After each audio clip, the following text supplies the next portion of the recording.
Another strategy that you use throughout to win. Pray for good cards. Every time I try, I just pray, like, get me a good card. RNG, you know? Luck.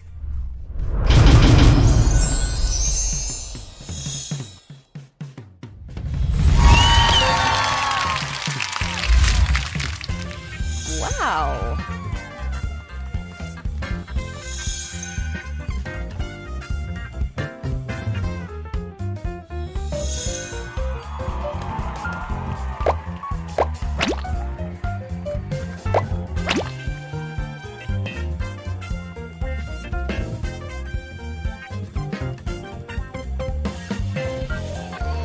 Skip. Uno.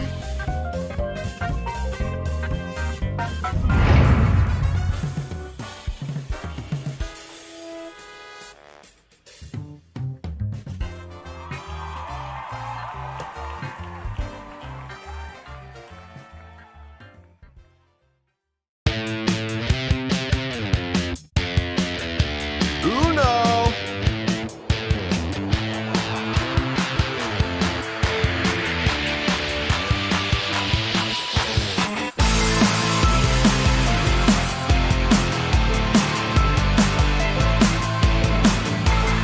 Uno!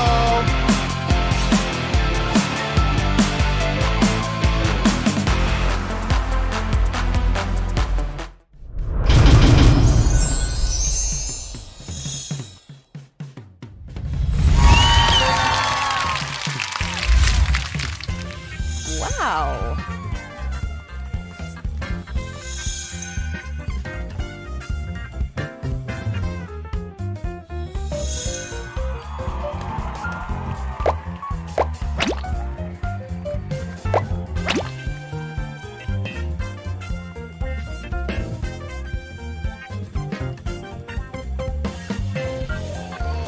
Skip. Uno.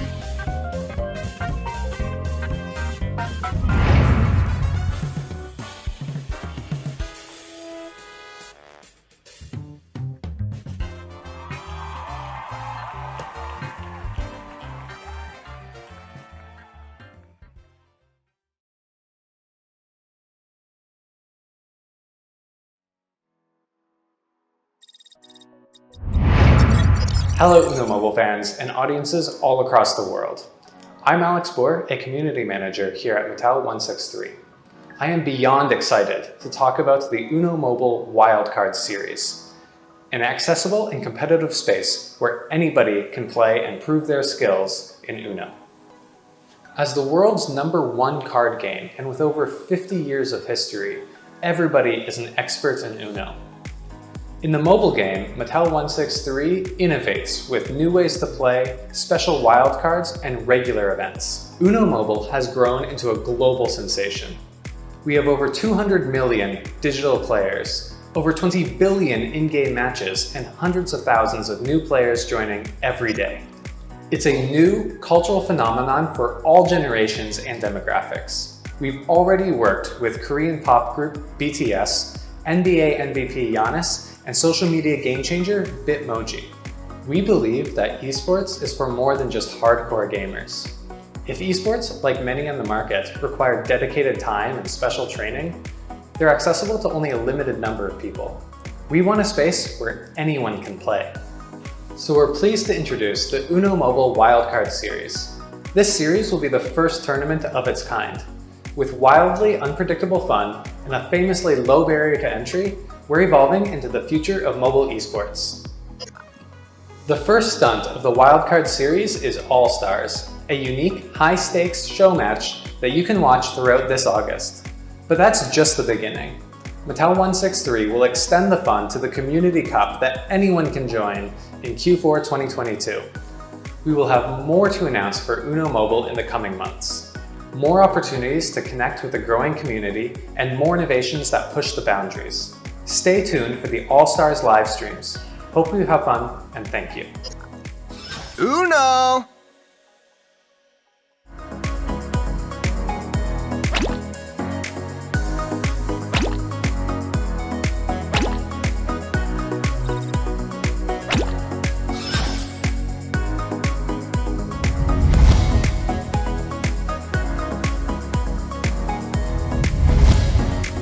Uno!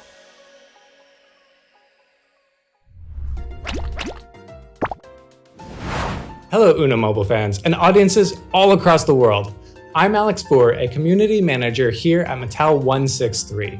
Welcome to Wild Talk Volume 2. Today, we're going to talk about all the best highlights from the past month and talk about some of the exciting stuff coming to Uno Mobile this month. And throughout this next few minutes, I'm going to be giving away a few gift codes showing up kind of around the screen here, wherever we decide to put it in post. So keep watching and make sure that you don't miss those codes because they do have a limited number of uses. Let's start out with some of the contests that we've had on the Uno Mobile Facebook page over the month of November. The Friends Always Online contest challenged you to invite your friends to play Uno Mobile. 2 lucky winners who invited at least one friend to play Uno will win an iPhone 14 Pro. But who are these 2 extremely lucky people? Let's just find out right now. The winners are these 2. If one of these is your player ID, we've already reached out to you so that you can claim your prize. Everybody, give a round of applause and let's move on to the next thing. Next up, the Thankfulness Challenge. We challenged you on our Facebook page to tell us what you're thankful for this year, who you're thankful for this year, and then let them know. It was so heartwarming seeing all the nice comments, people talking about all the nice things in their lives in the past year and all the nice people and who's important to them. Thank you so much for sharing those with us, and thank you for watching this. What we're most thankful for this year is you on our Facebook page, watching this video, wherever you are. You make all of this possible. Without you watching this, we couldn't do it. So here's some pictures of some of the people who participated in the challenge. We made these nice frames for them. So congratulations to everybody who won a frame and took part in the challenge. Thank you so much. So yeah, another round of applause. Let's move on to the main event. The Uno Mobile Community Cup debut. It's what we're all waiting to see. The Uno Mobile Community Cup is the next big thing to bring wildly unpredictable fun to Uno Mobile. And after the huge success of the Wildcard Series All-Stars, now you can play in Uno Mobile for cash prizes. The Community Cup debut has a prize pool of $5,000 for top players. And even just playing in the qualifiers, which started on November 24th and will last until December 3rd, you can win all kinds of in-game prizes like avatar frames, coins, diamonds, and other great stuff. We've already found the 16 finalists, and they're getting ready to play against each other for $5,000 right now. If you're watching this as part of its own video, you can find a link to that live stream in the description. If you're watching this video as part of the live stream, just keep watching. You're about to see some of the best Uno Mobile plays ever. Finally, our team is working very hard to bring more online tournaments to Uno Mobile. This time, players from the US and Canada could participate in the Community Cup debut. But we'll be developing the Community Cup further and bringing unpredictable fun to more countries and regions around the world. That's enough highlights from the previous month. Let's look to the future of December. We're going to have all kinds of new fun games for you to participate in the holiday season. We've even made this fun little jingle for Uno Mobile, all about the event that you can participate in and all about playing cards with your families on the holidays. It's a lot of fun, and you can win prizes by participating in this challenge. All you got to do is make any kind of fun little video that involves this song. You can decorate your house to the song, or you can make a dance. You can do like karaoke with a song, whatever. Post it onto Instagram or TikTok with our hashtag, and then you can win up to 10,000 coins. You can win an in-game card back. There's all kinds of prizes involved, but definitely go check out our social media pages for the official rules so that you can participate. It's a lot of fun. If you like the idea of a jingle contest, if you're the creative type, well, then you might like the in-game event in Uno Mobile right now. It's really easy to participate. All you got to do is get those bell tokens in Uno matches and use those bells to collect paintbrushes in the Bell Quest. Then just make your own paintings. There are 8 paintings in the event, and you can color them however you like. You can paint them normal colors, or I really encourage you to paint them all kinds of silly colors. Then just share those pictures with your friends. And for doing so, you can win holiday special rewards after completing each painting only in Uno Mobile. Or maybe you're not so much of a creative type, but you do have a lot of friends. Well, we've got an event for you too. The Friends Always Online giveaway contest is happening again in December, but this time the prize is an iPad Pro. It's just as easy to participate. All you gotta do is log into the app and use the in-game invite feature to invite your friends to play Uno Mobile with you. 2 people who invite their friends will win an iPad Pro. This event is only available for players in some countries, so go check out the rules, see if your country is involved, and we're looking forward to seeing who the winners are. Pretty cool. And last but not least, we're going to continue to give away lots of gift codes on our community pages for the rest of December. How could we not? It's the holidays. It's the season of giving. We need more gift codes. And speaking of which, we promised you a gift code in this video. So here it is. The gift code for this video is Wild Talk December. That's Wild Talk DEC. All capital letters. If it's in lowercase, it's not going to work. Go into the game right now, enter that gift code, and get ready for the Uno Mobile Community Cup debut.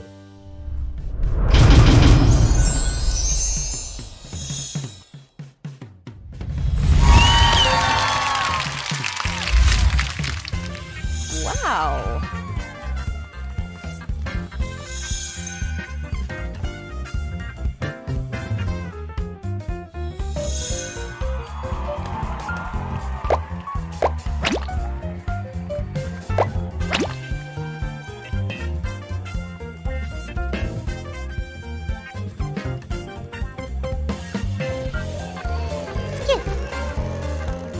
Uno!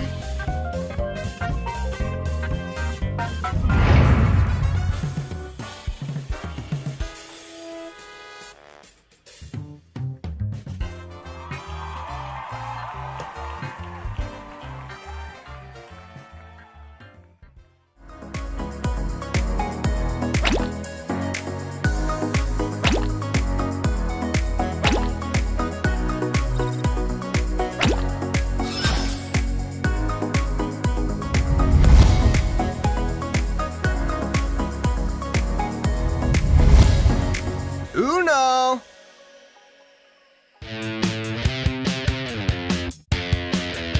Uno!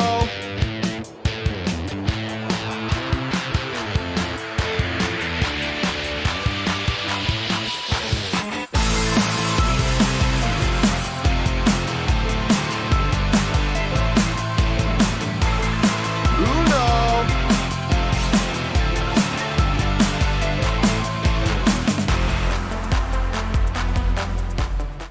Players from all over North America battled their way through a series of qualifiers, with the 16 best making it to our Uno Mobile Wildcard Series Community Cup debut. Our finalists will be playing with the same rules they used in the qualifiers: classic solos, stack, and our one house card rule, discard all. Competitors will work their way through a 16-player bracket, with the top 2 players from each match moving on to the next round, all the way to the grand finals. Instead of relying on score, our matches will continue to be played until the first player reaches 3 wins. That player will move on to the next round, along with the player with the second best record. If players are tied in wins, we'll have that covered in the rulebook. Finally, if you make it to the grand finals match, you will be playing for your share of the $5,000 prize pool, along with a unique in-game title and a pile of diamonds. Good luck, and may the best player win.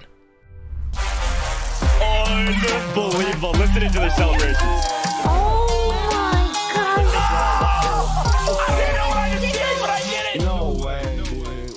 Oh my god! Wow, Lily won! She's gonna drink it, guys! I'm gonna drink the gold. Pichu, your champion of the Uno Mobile Wildcard Series All-Stars. First and foremost, are we drinking the gold card? What's going on?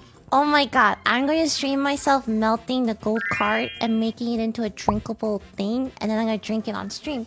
It's one of those things I will keep till I'm like 80 years old, and if I ever have like grandchildren or whatever, they're gonna ask me about it. I'm gonna be like, yeah, I won a Uno tournament in August of 2022. Sure. Did you expect Uno to be such a competitive game? I thought Uno was super casual, but then when I'm like playing it, I noticed I wasn't saying anything because I was actually like trying. What was another strategy that you used throughout to win? Pray for good cards. Every time I try, I just pray like get me a good card. RNG, you know, luck.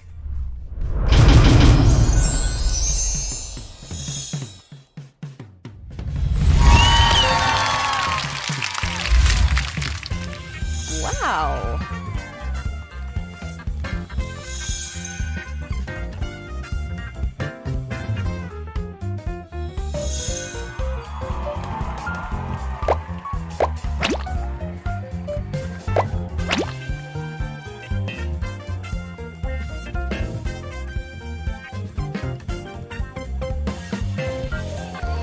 Skip. Uno.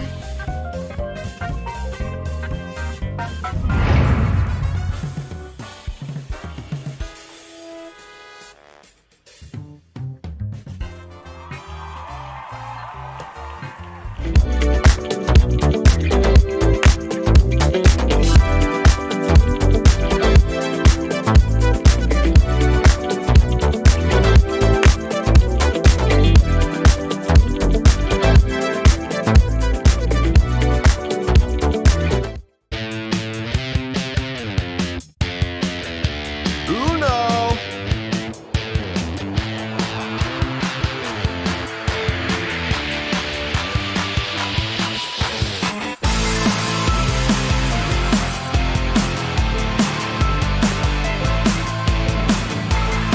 Uno!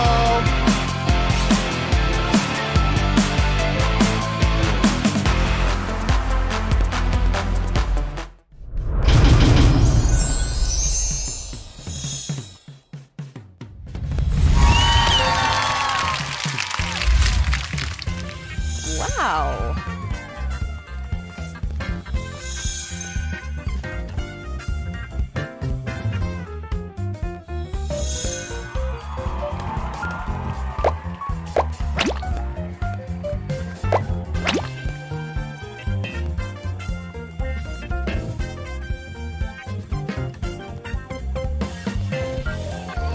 Skip. Uno.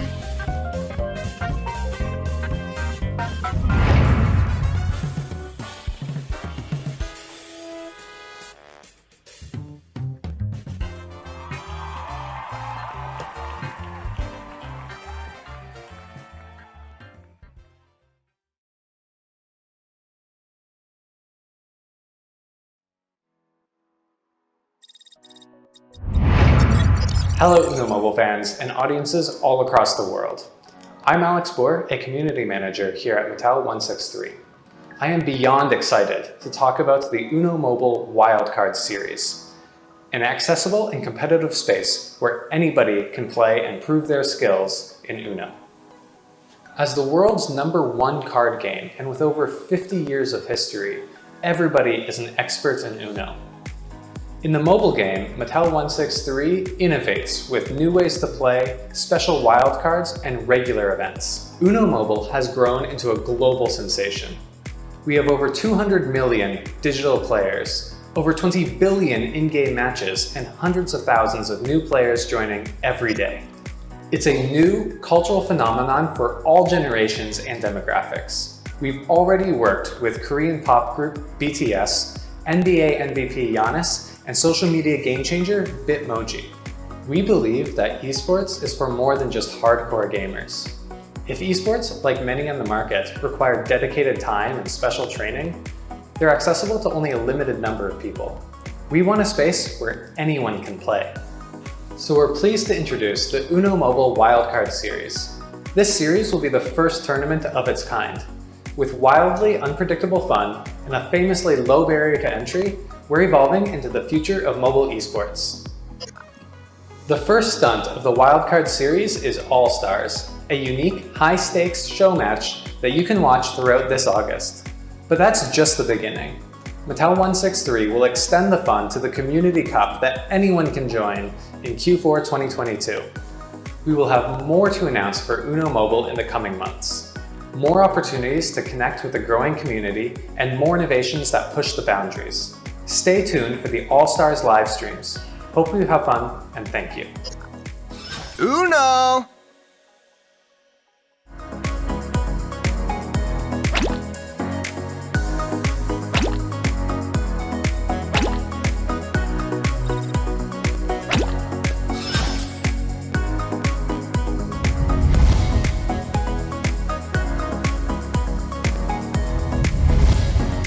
Uno!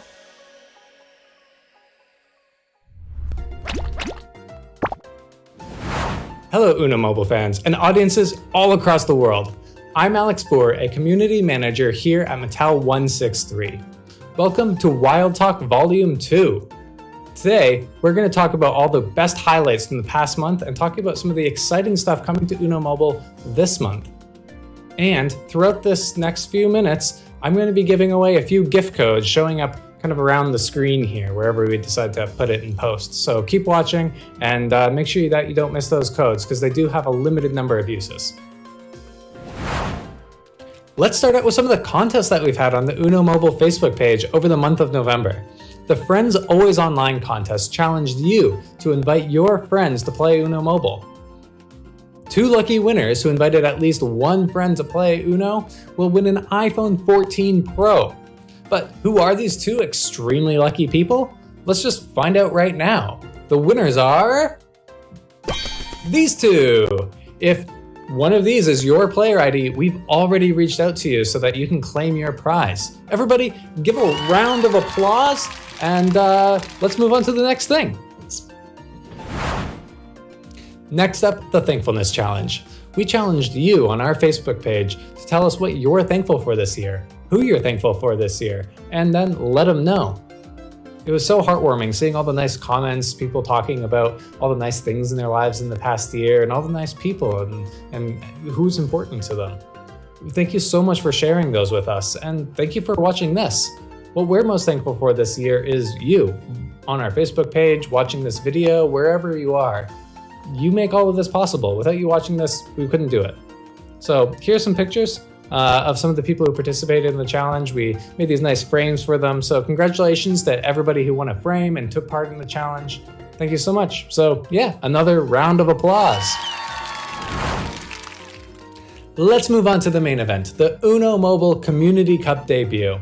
It's what we're all waiting to see. The Uno Mobile Community Cup is the next big thing to bring wildly unpredictable fun to Uno Mobile. And after the huge success of the Wildcard Series All-Stars, now you can play in Uno Mobile for cash prizes. The Community Cup debut has a prize pool of $5,000 for top players. And even just playing in the qualifiers, which started on November 24th and will last until December 3rd, you can win all kinds of in-game prizes like avatar frames, coins, diamonds, and other great stuff. We've already found the 16 finalists, and they're getting ready to play against each other for $5,000 right now. If you're watching this as part of its own video, you can find a link to that live stream in the description. If you're watching this video as part of the live stream, just keep watching. You're about to see some of the best Uno Mobile plays ever. Finally, our team is working very hard to bring more online tournaments to Uno Mobile. This time, players from the US and Canada could participate in the Community Cup debut. But we'll be developing the Community Cup further and bringing unpredictable fun to more countries and regions around the world. That's enough highlights from the previous month. Let's look to the future of December. We're going to have all kinds of new fun games for you to participate in the holiday season. We've even made this fun little jingle for Uno Mobile, all about the event that you can participate in and all about playing cards with your families on the holidays. It's a lot of fun, and you can win prizes by participating in this challenge. All you got to do is make any kind of fun little video that involves this song. You can decorate your house to the song, or you can make a dance. You can do like karaoke with the song, whatever. Post it onto Instagram or TikTok with our hashtag, and then you can win up to 10,000 coins. You can win an in-game card back. There's all kinds of prizes involved, but definitely go check out our social media pages for the official rules so that you can participate. It's a lot of fun. If you like the idea of a jingle contest, if you're the creative type, well, then you might like the in-game event in Uno Mobile right now. It's really easy to participate. All you got to do is get those bell tokens in Uno matches and use those bells to collect paintbrushes in the Bell Quest. Then just make your own paintings. There are 8 paintings in the event and you can color them however you like. You can paint them normal colors, or I really encourage you to paint them all kinds of silly colors, then just share those pictures with your friends. And for doing so, you can win holiday special rewards after completing each painting only in Uno Mobile. Or maybe you're not so much of a creative type, but you do have a lot of friends. Well, we've got an event for you too. The Friends Always Online giveaway contest is happening again in December, but this time the prize is an iPad Pro. It's just as easy to participate. All you got to do is log into the app and use the in-game invite feature to invite your friends to play Uno Mobile with you. 2 people who invite their friends will win an iPad Pro. This event is only available for players in some countries, so go check out the rules, see if your country is involved, and we're looking forward to seeing who the winners are. Pretty cool.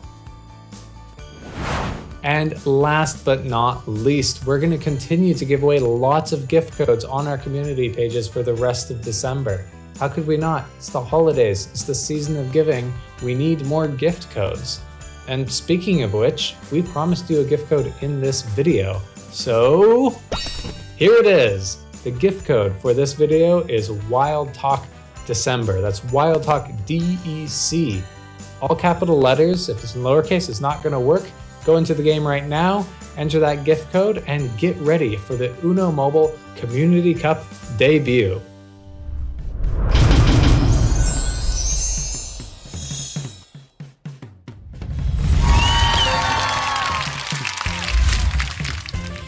Wow.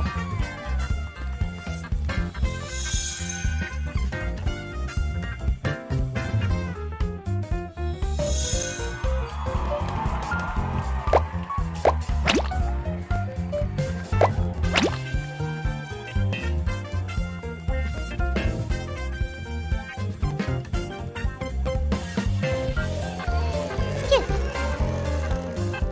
Uno.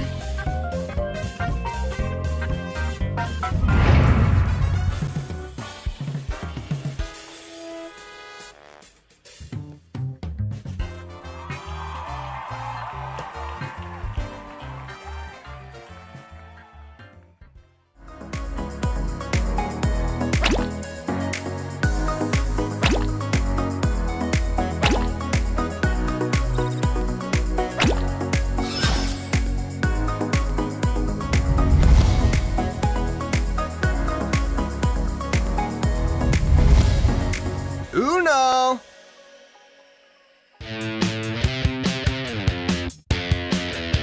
Uno!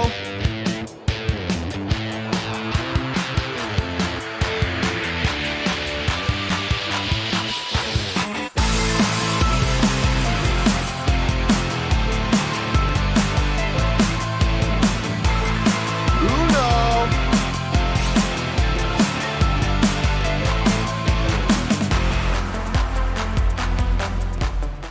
Players from all over North America battled their way through a series of qualifiers, with the 16 best making it to our Uno Mobile Wildcard Series Community Cup debut.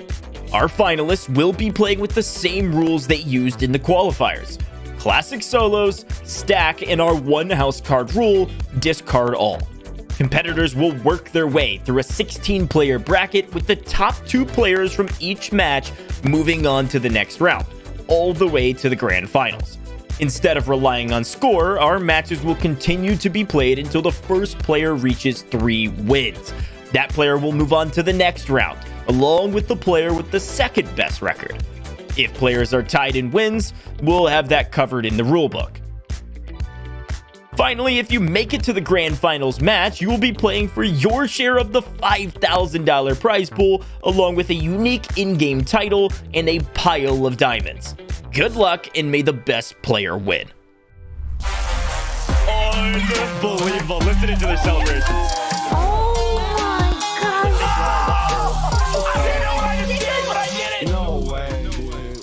Oh my god! Wow, Lily won! She's gonna drink it, guys! I'm gonna drink the gold! Pichu, your champion of the Uno Mobile Wildcard Series All-Stars. First and foremost, are we drinking the gold card? What's going on? Oh my god, I'm going to stream myself melting the gold card and making it into a drinkable thing, and then I'm going to drink it on stream. It's one of those things I will keep till I'm like 80 years old, and if I ever have like grandchildren or whatever, they're going to ask me about it. I'm going to be like, yeah, I won a Uno tournament in August of 2022. Sure. Did you expect Uno to be such a competitive game? I thought Uno was super casual, but then when I'm like playing it, I noticed I wasn't saying anything because I was actually like trying. What was another strategy that you used throughout to win? Pray for good cards. Every time I try, I just pray like, get me a good card. RNG, you know, luck.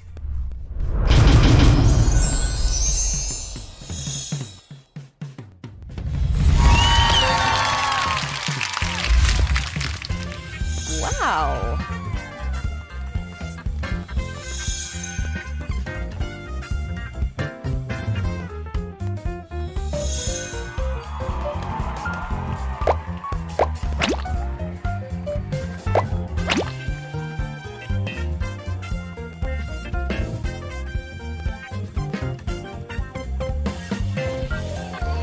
Skip.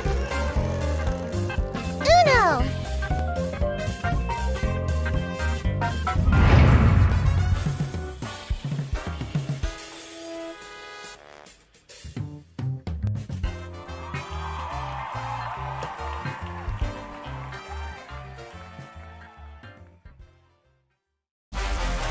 Unbelievable. Listening to the celebration. Oh my god. I don't even know what I just did, but I did it. No way, dude.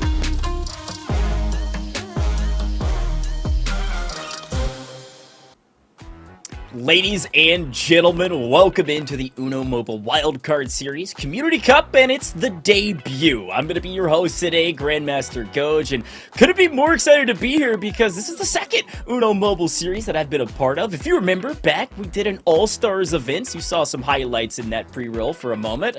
We had some amazing influencers join me in the booth, and we had a blast bringing you all that Uno has to offer. But this time around, the focus is on you all. It's the community. It's time to swing the spotlight over to those that are at home, grinding Uno Mobile day in, day out, and showcase what they can do here on the main stage. There's been a ton of qualifiers, and I'm excited to talk about those and talk about how the players that are on the main stage today got here. But before we do that, it wouldn't be a classic Uno Mobile show if I didn't do two things. First and foremost, remind those at home. Maybe you're watching this show for the first time, and you're like, wait, Uno Mobile, that's a thing? Yes, it's a thing. And you need to get involved right now. Go check out Uno Mobile. You can play for free right this very second. Go download it in the App Store, iOS or Android on Google Play.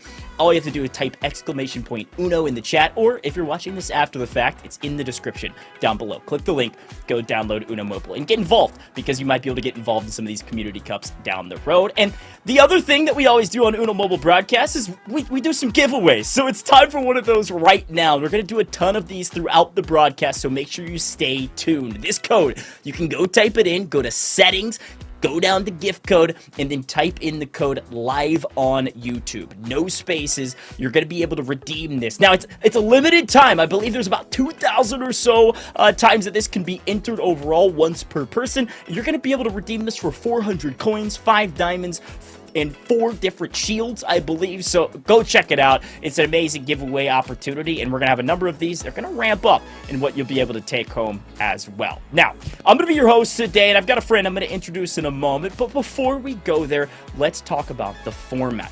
What are these players doing? How did they get here? What rules are going to be applied to this whole system? I'm going to swing it over to a really cool video that oh, the voice might sound somewhat familiar. So let's go check it out, talk about the format. We'll be right back in just a moment. Players from all over North America battled their way through a series of qualifiers, with the 16 best making it to our Uno Mobile Wildcard Series Community Cup debut. Our finalists will be playing with the same rules they used in the qualifiers: classic solos, stack, and our one house card rule, discard all. Competitors will work their way through a 16-player bracket, with the top 2 players from each match moving on to the next round, all the way to the grand finals. Instead of relying on score, our matches will continue to be played until the first player reaches 3 wins. That player will move on to the next round, along with the player with the second best record. If players are tied in wins, we'll have that covered in the rulebook. Finally, if you make it to the grand finals match, you will be playing for your share of the $5,000 prize pool, along with a unique in-game title and a pile of diamonds. Good luck, and may the best player win. Well, he might have a beautiful voice, but I'm going to be honest, I couldn't do this myself. You had a chance to hear about the format, the pricing. We're going to talk a little bit more about that as well. But before we do that, we got to bring in somebody even better than myself. We're bringing in Pancakepow. He's going to be joining me in the booth today. Pow, how are you doing today? So ready for this. By the way, that VO was perfect. I appreciate that. But I'm really excited that you're here with me because I Yes. really couldn't cast all the action myself. It's going to be fast-paced. It's going to be aggressive. Yes. These are some of the best Uno players around. They battled their way, just like that VO said, through an insane amount of qualifiers in order to make it to the main stage. That's right. We are about to see the community get together for the first time. And I'm so excited to see all these players come here to battle it out for that 5K. Now, I don't know who I got my money on. I've been seeing a little bit of the names here, but I'm excited to actually see who's going to come on top. We have some contenders here, so I don't know who you got. So I'm excited to see what you're going to be predicting here. Yeah, I'm excited to talk about the players, but before we do that, we're going to see a ton of games today. We're going to watch every single game possible. You won't miss anything, but we're also going to play some games on the main stage. For those at home, we're going to keep you guys engaged, so get your typing fingers ready. We've got a game setting up for you right now. These are some unscrambles. We're going to see some letters on the screen. You're going to unscramble these, and here's a hint. For the first one, it may be a part of our rule set, and it might be a house card. I mean, pal, you see these letters? This is the time for everyone to type in the chat. You guys gotta go for it. Your time, your moment, our first game. And it's discard all. A very familiar thing that we like to see in Uno. I'm excited to see who's gonna draw our first discard all. Yeah, it's the perfect prop up, by the way. If you got it right in chat, give yourself a congratulations. Don't worry, if you missed it, you weren't ready for it, we've got plenty of these coming down the line. We got to keep you guys engaged. We want to see if you're able to be a little bit smarter than maybe our average caster, because I'm going to be honest, I didn't know what it was until it popped up on screen, but discard all is an important part of our rule set. So let's re-pull up those rules again and talk through them, pal, because in the All-Stars event that I had the opportunity of casting, there were a ton of crazy rules. This time, it's pretty simple. We've got stack and then the one house card rule, discard all. And then when we start talking about the format, I mean, pal, talk to me about these first two. It's the first to 3 wins, right? So we're going to be playing a variable amount of matches. Yes, first of 3. And of course, the top 2 get to move on. And one of my favorite rules here is the stack and discard all. I mean, stacking is such a great strategy to come into Uno. Obviously, holding on to cards, but how are you going to stack these cards and how are you going to utilize this discard all? I can't wait to see what these competitors do here at our Community Cup. Yeah, no, it's a great call out. Stack's a lot of fun, of course. If somebody tries to make you draw 4 cards, you just throw another +4 on it if you have it, and then the next person's drawing 8. And it can certainly stack a lot larger than that. So I'm sure we'll see stack, and then the discard all, such a dynamic card that allows you to discard a ton of cards, all of the same color, whenever you're given that amazing house card. So I'm sure the players have utilized it because it's the same rules they used in the qualifiers. And speaking of those qualifiers and speaking of those players, pal, it's time to take a look at the bracket. Let's look at some of our players at home. Now, everybody watching right now, you might not recognize some of these names because these are people like you. They battled their way through the qualifiers and they made it. Focus in on the left-hand side of your screen. We have our group stages. Pal, which group is standing out to you? What names maybe come to light and say, okay, I think this player could be a dynamic player? I mean, Group C definitely has caught my eye. I mean, who doesn't want Pop-Tart to come in and just take it all? Obviously, I love the name Shushimi in Group B as well. But, you know, it's anyone's game. That is the beauty of Uno. There's just so much turnaround that could happen in this tournament. So I I have no idea. I'm really excited to see how the qualifiers are going to go because that's really going to determine who our top contenders are.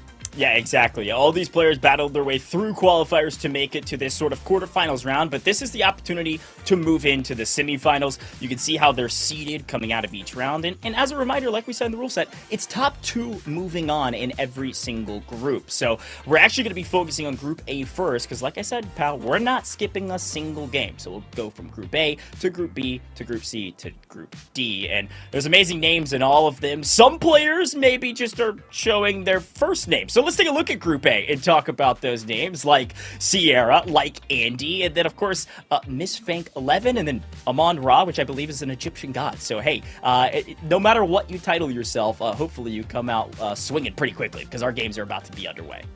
I'm so excited to see what our first group is actually capable of doing because they are debuting the Community Cup. Now, obviously, we have a delay, so everyone, we're keeping it safe for it, Exactly. Everyone at home who's watching, making sure we're playing by the rules. But I'm excited to see this first group come through, and here we go with our first layout of our cards. Gojj, are you ready? I am so ready for this. So I gotta talk about some strategy. These games are gonna go quick. These players have 10 seconds to play a card, and oftentimes they take about 2. The overall game time is 3 minutes. This is the same as if you were to go into a game right now and play Uno Mobile. This is what you would see if you're playing that classic solos. But we get to see all of the cards. So you can see how some of these players are favoring, hey, do I hold on to the wild card to the end? Or do I try to play it early and get rid of it? Because there is some scoring that we'll talk about later should there be some ties in record. But we're seeing that all too amazing discard all pal and a ton of action cards. Discard all is going to be a big factor the skipping and the reversing just full aggression coming into these first plays. I mean, I love it. You are going to want to discard some of these cards immediately, or you're going to want to hold on. It looks like Andy is just wailing through these cards. He has like 2 cards left here. Obviously, everybody's still kind of contending, but we also see Sierra pulling in that 4+ right there. What card is she going to pick out? Yeah, that green, baby. So here's the thing, right? Like, if you pick the color that you have, it's going to tell everybody else, hey, I have that green. So they're going to want to switch it off. Now, very quickly, you can see Andy has swapped it to blue, so we're going to see Sierra have to draw. And this is the other thing to remember, right? Like, Amon Ra and M2 Fank 11 are nearly out of it, it feels like. But with discard all in the play, all of a sudden, they could go from 15 cards to maybe 4 or 5. Right. I mean, it's still anyone's game. Obviously, Andy's being very particular about what cards. He's back to 2. Wow. And here we have our red 2-card pickup. And it looks like we are doubling up and picking up cards over here. Sierra, was on that side. And there, Andy goes back with that Uno. Yeah, that's the thing. That's the stack rule. She missed M2 Fank 11, played the +2 on Andy. Andy said, no, we're making it +4. And Amon Ra's in the blender right now. Back to Uno, though, for Andy after swapping it to red. And there's the discard all, pal. That's why it's so important. If they can keep skipping Andy, this is anybody's game still. Yeah, giving Andy any opportunity right now is not the play, but he is back to 3 cards. We're reversing this, and here we go. Could he actually play the card now? Oh, man, that beautiful discard is just, it's so beautiful to actually see in the graphic, I must say. Yeah, no, I totally agree. A lot of Unos, and there it is. Like I said, anything could happen. Amon Ra had 150 cards, it seemed like, and then boom, all of a sudden, drops the discards all here, pal, and goes down to 1 card. Now, the way this scoring works is he didn't get rid of all of his cards, but the time ran out, which means, hey, who had the lowest score? The cards that they have left in their hands, they're given point values, right? If you have a numbered card, its point value is what the face value says. If it's a 2, it's 2 points, and if it's a 9, like Amon Ra had, then it's only 9 points. But if you've got an action card, that's 20 points to your hand. And if you have a wild card left, that's 50 points, and you don't want points, trust me. Well, and Andy, it was so close for Andy, so he's definitely going to have to, put out his cards out now and just kind of go for it. because you know the points are on the leaderboard here, and I feel like everyone is playing all their cards so quickly. So I'm absolutely loving this deck, by the way. Now, here's the cool thing. That's what I was going to shout out. We've got a couple different decks we'll see today, and the Barbie collection is amazing. It's a great way to reskin your cards, and you can see those cards going down. We also hear Lily Pichu's voice. Lily Pichu was the winner of the All-Stars tournament, and she has her own voice pack in-game now. And it looks like a lot of our players are utilizing that, as we've got Andy now on the main stage here. Had a great start to the last game, but couldn't quite close it out. And it is Amon-Ra with that one win. Again, it is the first player to 3 wins, so we could see up to 9 games in this match, or if Amon-Ra can drop 3 in a row. That's all she wrote in this match. Miss Fancy with the Uno, though! Oh, wow, yeah. Oh, man, there we go! The stack! That was a perfect stack. I mean, you couldn't have asked for it. I mean, it went aggressive, but I love that she played that last card. But it could be, you know, also very tricky if you hold on to a card like that. So I feel like there's a little bit of luck sometimes in Uno that comes in your favor. Well, here's the thing. There's luck, but the skill part is what cards do I want to hold on to? Because like I was talking about with the scoring, on the tiebreakers, like that scoring is really important in those action cards. That +2 or the +4 wild, that's 50. The action card is 20. You don't want to hold on to those. But if you do hold on to them at the end and somebody tries to make you draw cards, then you can stack. And pal, that's why stack is one of our favorite rules of the game. It always changes things up and surprises your opponents. Yeah, I love that these reverses are actually coming through, you know, putting that pressure on to like play a card. So using this yellow card, you know, obviously we have a lot of cards still left on everyone's deck and everyone able to play it. But look at Sierra go, claiming that Uno once again. Yeah, and there's not much this team's going to be able to do, to be honest, to kind of battle against her. I call them a team because they're trying to stop Sierra from winning. But when you save your wild cards till the end, pal, I'm telling you, it's one of the best strategies. It's just high risk, high reward. If you're willing to take the risk, oftentimes you're going to pay out a massive win, and that's now a win for Sierra. A huge win in the book. Again, because we're trying to figure out who's going to be the first to 3 wins. Like we said, these games go fast, pal, and Sierra's going to try to make them go faster. I mean, you can't blink, but I am just loving her strategy. You know, she is risking it for the biscuit, and it is paying off. I'm absolutely loving that she is not holding back any of these wild cards. You know, obviously she's holding on to them. Will it be her strategy moving forward? Obviously, now people are starting to realize that she is holding on to this card. So we need to start playing, reversing her, or skipping her at this very moment. Yeah, that's the thing that I wanted to bring up. You want to try to figure out what color she doesn't have, obviously, and you want to reverse into that color if you can, right? And you've got to try to burn these wild cards early, and that's the way to do it. Some of these players are smart enough to draw rather than playing their +4. That's exactly what Andy's doing at the top of your screen right now. Could have played a multiple times, but is not willing to play the +4 early like Amon-Ra was doing, because of opportunities like this. That's now a +8 to M2 Fank 11. One of our players with the win. They're going to stack these up and make them draw a ton of cards. Draw 4. Man, there is a lot of color changing here, but what I love is you see Andy coming back with his Uno, hoping for a red. Will it go down? Not going to happen. I'm thinking blue. Okay.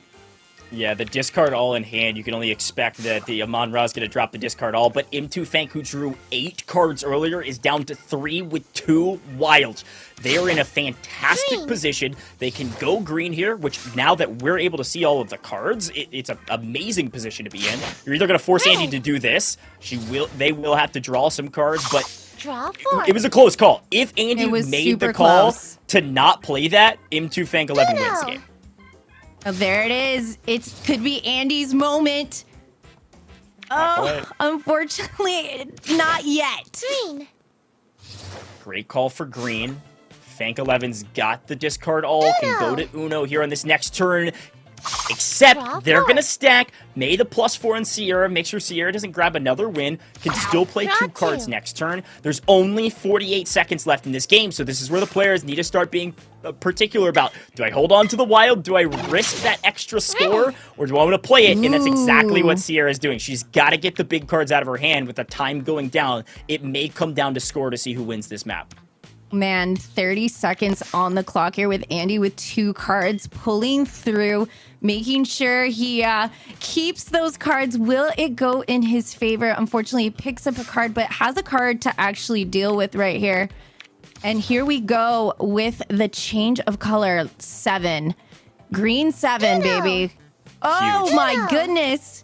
Will it be Andy's moment? Oh, no. Miss Fancy coming in with an Uno as well. 1 second. Oh, my goodness. I love this play. Have it. So the crazy part about that one is that M2Fank11 and Andy both only had 2 cards. But when you start doing that caster math that we love to do, they actually had -5. M2Fank11 had -5 points, and then you actually saw Andy at -7 overall points. So you also want to keep in mind, we got to get rid of our 9s and our 8s and our 7s along the way, especially as time is running out. Fun thing to shout out too, as the time started running out and Andy was in first, they were taking their entire player time to even play a card to try to burn as much time as possible to try to still grab the win. But hey, second place doesn't help you a lot in each of these maps because it's all about grabbing 3 wins, pal. Yeah, it's about, grabbing your wins and finding out what cards are going to strike. But you got to keep the eye on the clock. This is kind of like, your moment right here where you actually want to make sure you're discarding and actually stacking appropriately. What I love to see too is the aggression coming in. Our first game, everyone was kind of like showing off, but now it's starting to, take on the time. People are taking their time a little bit on their actual strategy. Yeah, this is a perfect opportunity. If you've never seen this menu come up, we can talk about that challenge rule. There is a way you can kind of challenge your opponents if they play a +4 wild and they actually could have played a normal color. You can challenge them, and if they could have played that color, they will actually have to draw instead. But the other fun part about this, especially with M2Fank11 on match point, anybody else has to win to keep this match going, right? All these other players are kind of on their heels, on the back of their feet saying, how do I push this forward and make sure M2Fank11 doesn't win? What they don't know is that they may have just given away the win. Pow! M2Fank11 has taken this match. Unbelievable. What a perfect example of stacking right there by M2. Clearly went in with that green, finishing off with that perfect yellow stack. Love to see it. Still anybody's game here as we're kind of leading towards the matchups. I mean, I'm really excited to see if they're going to continue this aggression or everyone's going to just start slowing down the time and utilizing that clock. Yeah, I think in our other group stages, you're going to see that a lot. They might even be watching the broadcast saying, oh, okay, I need to maybe pay attention. These players are really good. I got to step up my game. That was the end of Group A. M2Fank11 took away 3 wins. So M2Fank11's moving on to the next rounds. They're into the semifinals. The question becomes, pal, who goes with them? Because it is 2 moving on. We talked about that in the rules. And so I'm going to explain some tiebreakers for those at home. Second highest record would move on, but we had 2 players at 1 win, and then our third other player was at 0 wins, okay? So the one player that didn't grab any wins, unfortunately, your deal is done. You came out, you made it all the way through the qualifiers, and we thank you for being here, but you are done for the debut. The other 2 players, I believe it was Andy and Sierra, the other 2 that had grabbed the win. Those 2 players, hey, what happens next? And we're going to talk about it as we go over these replays here, pal. This is what's going on. Comes down to score. The way the score works is pretty simple. It's the way it works in-game currently. Each of those cards are given a point value that we've talked about, and all of those points are added up and sent to the winner. So ultimately what it comes down to is both of those 2 players had won a map, and how much did they win by? We're going to let the admins do the scoring because one player may have grabbed everybody else's points. Maybe there was player 4 with 100 some odd points. Those all go to that one map that they won. And whichever player has a higher score at the end of that will move on to the semifinals. So it's a bit confusing. I can re-explain it for those in chat that didn't catch the drift there. But we're going to let the admins do some math. We'll keep you updated. Let's continue to take a look at some of these replays. I mean, pal, you said it perfectly. time was everything, right? Pay attention Timing to that was timer. everything, but it looks like we actually might have our winner. We have our score right here, and it looks like Sierra is going to be taking it for us over here. So, is it MS Fnac 11? Am I getting this name right? I think that's right. It was M2. It might have been MZ. M2? Yeah, MZ Okay. Fank. Well, I'll call them Fank 11. Fank 11's I good. feel like Fank 11. Okay, we got it. We got a Fank 11 and Sierra, like bringing it home. Obviously, the point system is something that to keep in mind. But obviously that clock I feel like is going to be the determining factor towards the end of these matches. And like you said, people are watching right now how, in fact, you know, it's obviously this is one of the most well-known games in the world. You can, you know, have an Uno card and pull it up anywhere in the world and everybody knows how to play. But this is a totally different mindset, right? Because now we have a clock that is your foe in this. So I feel like a lot of people are going to strategize this completely different. It's a great call out. And I actually misspoke earlier. It was Sierra and Amon Ra that both had one win. The tiebreaker came down to points. And Sierra, if you remember, won handily. Sierra won the game before anybody else even knew what was going on. It was almost immediate. So all of those cards added up and were given to her as the end of the score. On the other side, though, Amon Ra, they ended up winning with only 23 total points. So they barely won at the last second. And so we will see Sierra moving on. That is MZ or M2 Fank 11 moving on with the 3 wins. And then Sierra following Fank 11 over to the semifinals. Huge congratulations to both of you. And unfortunately, we're going to have to bid Amon Ra and Andy farewell. But we really appreciate you competing in the Community Cup. Well, I'm really excited to see how these two are moving on. Now that they've got a little bit of this out of the way, you know, it's going to be really exciting to see how, in fact, everybody strategizes and watching online. Are they going to be playing it safe, or they're also going to be showing out what they're going to be strategizing for the world to see? Yeah, I gotta say, as we take a look at the bracket and look into match 2, Group B, you can see Sashimi, or probably not saying that correctly, but it's maybe food's on my mind. Will and Lex, we've got Dough and 7:30-ish. That's usually what I say when I say, hey, you know, my wife goes, hey, when are you gonna be ready for dinner? And I'm like, 7:30-ish, you know what I mean? So they might have food on their mind as well. Yeah, I mean, this is a new group, you know, coming in. And if, in fact, they're going to come in to strategize, you know, I kind of feel like these names just speak for themselves. I don't know. Dough is kind of, like, amazing. I can't help it. There's an exclamation right there. Yeah, Dough is definitely what people are saying when other people are hitting Uno. So maybe they're trying to surprise their competition this time around as we get some of our players ready. I think what we called out earlier about kind of paying attention to the broadcast and seeing like what style of Uno do these players want to play? Do you want to play aggressive? Do you want to play a bit more safe and kind of go for that second place spot where you know there's probably going to be a tiebreaker? I want to make sure I have the lowest amount of points in my hand at any given time and play those wild cards early. Or do you do like Fank 11 does, which is aggressively throw down those wild cards and try to win games as fast as possible? So we're going to head into group number B and see what they've got in store. We've got some nice profile pictures and, of course, some good icons. Excited to see the Wildcard Series banner around Dough, and we'll see if Dough can maybe surprise some folks. Yeah, I'm excited to see what kind of stacking this actual group does. Group, you know, B is going to be coming in hot. They are realizing that stacking and timing has a lot to do with how, in fact, these games, because they do move quickly. And as you can see, you know, we already have players with 3 cards, 3 to 4 cards coming in through here. I mean, look at Will and Next. They already have two sets of draw 4 wild cards. Like, hello?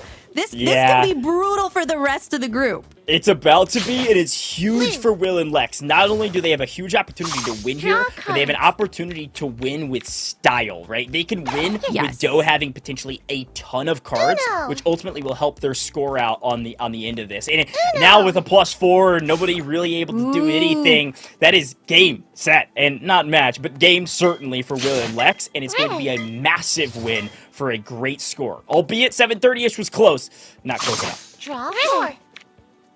Yeah, I mean, that couldn't have been a beautiful stack of, draw 4 wild cards, kind of anyone's dream on how to like finish strong on their first game. Yeah, I mean, that's the thing, right? It's like, hey, sometimes the cards deal you well, and hey, how do you use them correctly to win quickly? And sometimes they don't deal you very well, but if you can strategize strong enough, there's always a chance to still win, especially with discard all in play. We saw that happen so many times in Group A, and that was a massive victory from our good friend Will and Lex, right? Because we saw the scores at the end, and yes, 730-ish only had 1 card, and it was like 2 points. The player at the top, had like 230 points. So they're all going to go to Will and Lex. Even if they don't win another match, they end up tying for second place. There's a good chance they're going to be moving forward. Red. Yeah, we are seeing a lot of change of colors over here. Yellow. I'm really actually liking how we are moving along really fast with this second game over here. And now we know who's got the green cards and who doesn't. Yeah, but yellow coming in hard. It's always like yellow for me. I always just see yellow in a deck, and there you go with that discard all. And Will and Lex with their final card over here. Green. That's the key, is what color are they going to pick? We can see all the cards, of course. The players cannot. +4 being played there from Sushimi.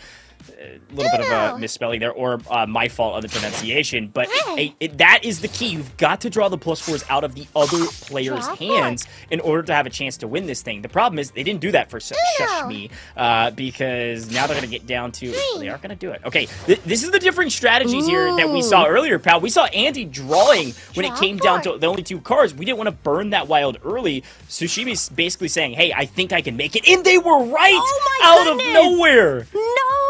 What?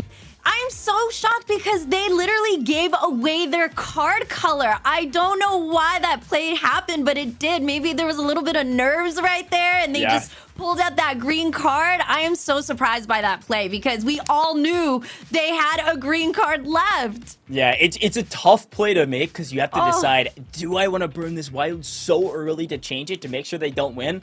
The answer is probably yes, but if there's a chance they were trying to bluff, you call their bluff and say, I don't think you actually had green. But a big win. I'd love to pull up those scores, and we're going to remind everybody at home where everyone's at, because again, these go quick. Will and Lex at 1, Sushmi at 1 as well. It is 1st to 3, so plenty of games still to be had, and another fantastic draw from 730-ish. 2 +4 wilds to their hand. The question is, can they make it count?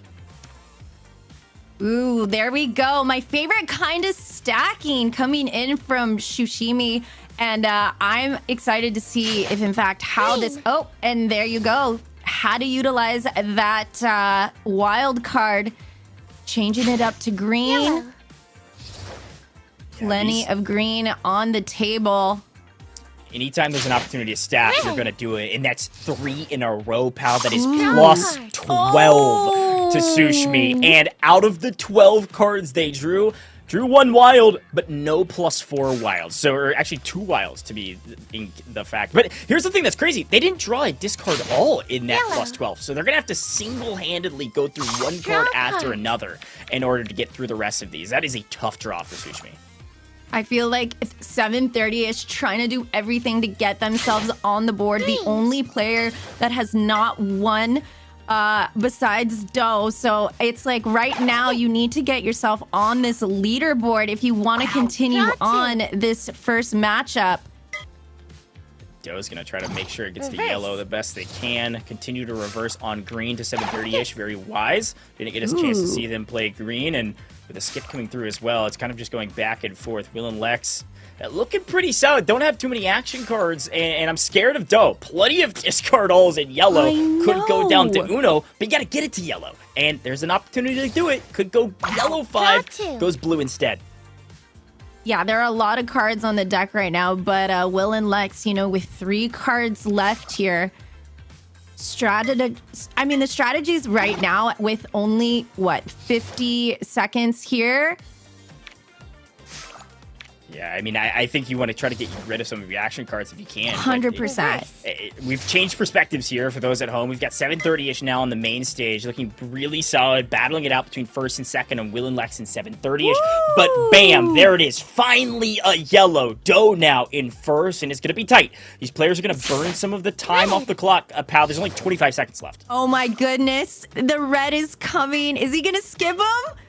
He's got to. Oh, he's going to skip him! Reverse. The strategy! Oh my goodness! Oh wait! Uno. Oh my goodness! It's gonna be so close. Oh my goodness! 9 Could seconds. it be green? Could But it this be is in his huge. favor? If it doesn't get around the Doe, it's gonna be 730-ish. They have 0 points. The And they're- time! Oh my goodness. This was what's so cool about that time, right? Doe did not want to draw a card because they didn't want their points to go up. And they thought, hey, I have a 2. Like, I can win this based on score alone. What they didn't know is that our winner in that map, 730-ish, had a 0. That is 0 points. Albeit they had 1 card left. That's 0 tough. points in total, which means they will grab everybody else's points added to their total, and 730-ish now has a win. I mean, there you have it. Doe was so close, though, to get on that scoreboard. But, you know, it's just one of those things, you know, now the pressure is on, you know, everything to get some, to get yourself on the leaderboard, you know. But that was just really close. Yeah, and now it's Doe, the only one without a win, and it's a nail-biter. We still have plenty of games to be played, because again, it's the first to 3. Looking at these cards, Sushmi's in a pretty good spot with 2 wilds. A +2 action card is a great place to be, but you've got to look at the discard alls across the board. Even Doe's in actually a very solid position, because they have a ton of cards, but 2 different discard alls on their 2 highest colored cards. They've got 4 or 5 blues and 3 reds. There it is. Back into the mix very quickly. That was a nice stack from Will and Lex. But Doe trying to do everything possible to get themselves on that leaderboard. What I'd love to see, though, is, you know, the draw 2s coming out. Kind of aggressive right now because everyone's, you know, trying to, you know, secure their win. I'm really rooting for Doe here, man. I'd love to see a 4-way tie after 4 games. That'd be really cool. Look, the difference between Group A and Group B is the burning of wilds early. These players do not want to be stuck with these wilds, and they are not willing to draw. They play the wild when they have them. And here's the interesting spot. I was going to say it's going to be a Sushmi win if Will and Lex didn't top deck draw something that could change color. Wow. Whew, that was fast. That was, so it's like you blink and the game is over. But, you know, these community players, they're aggressive Uno players. They play this every single day. And to come here, you know, everyone is going to show their stacking skills, how they're playing and utilizing their wild cards. And we saw a lot of cards come through. And man, I feel bad, you know, I wanted Doe to come through with that one. Well, it's not over yet. Doe can still try to even it up for that second place tie, potentially. Sushmi, of course, on match point. So if we go into this next game, Sushmi wins this one. That's going to be all she wrote. Sushmi will be moving forward. The question is, who is going to be that second place? But I believe in Doe as well. We'll see what they're able to do. Well, look, they got cards. 2 sets of wild cards here. So there could be a nice chance if they utilize it and stack it properly. And if they're going in with that change up, that yellow card right here, I'm excited to see if anybody goes along and decides to stack in his favor. Yeah, I've got to say, I have been surprised with some of the wild usage this time around. We see 730-ish not burning their +4 early this time, so maybe learning from the rounds in the past. And Doe goes down with another wild early. Yes, they are the card leader currently and the point leader, but I don't know if it's going to pay off if they're not able to play cards down the line. We'll see. This could burn Sushmi's wild as well, but smartly, again, when you're playing for the win, you need to draw, save that wild, unless the time is nearly out. Ooh, an opportunity to skip, and over here, and there's our stack of blue right here. Red. Yeah, the discard all is so strong. How lucky could this be? Oh no! The +4 used well. You hate to see it. Wow. You hate to see it, but you also love to see it. 730-ish is down to 1 card, is +4 on Dough, the only one that hasn't gotten a win. If 730-ish is playing smart here, he will lose, by the way, I believe, to Sushmi. 730-ish was trying to at least make sure Dough didn't grab a win, so there wasn't another person tying. Now, that was match point. Pal, we were kind of looking at all the other players, and all of a sudden, Sushmi was down to a +4 wild. They saved it to the end. The smart strategy, unless the time is running out, and Sushmi will take Group B. Sushmi, we will see you in the semifinals. Again, the question becomes, pal, who is the other player that's going to make it as well? Because it was yet again another tie with only 1 win, and so the 2 players that had a win but didn't have enough wins to solidify themselves in second, we're going to do some calculations on score to determine who's going to move forward. Yeah, I mean, like you said, we were so focused on another player that all of a sudden you just see the burning of cards and, you know, the game is over. So you kind of have to be mindful, keeping an eye on your opponents because people are drawing and moving these cards really fast. Yeah, and this is the same rule set that all these players use in the qualifiers. I mean, we're taking a look at some of the replays here, and you're seeing Will and Lex burn this +4 very, very early. Like, you want to make sure Sushmi doesn't win. And you have to remember, these players can't see all the cards. So as we go into Group C, we might turn off some of those cards so that we can just see what their perspective is occasionally. Because they might have thought, Sushmi, hey, they might have 1 discard all and a +4. I want to make sure they can't go out this round. Who knows? They could have 4 cards left, pal, with all 4 of the same color with the discard all, and they could go out without even saying Uno. That's the nature of the beast. So that's probably why we see some of our players burning those wild cards early. Well, it looks like our stats are in, and it looks like a Will and Lex are going through. My goodness, I want everyone to have a great time, but I know how upsetting it could be because there are cards sometimes that are just not in your favor. But, you know, you saw how Will and Lex utilize the time in their favor. So I'm really excited to see if that's going to be their strategy moving forward.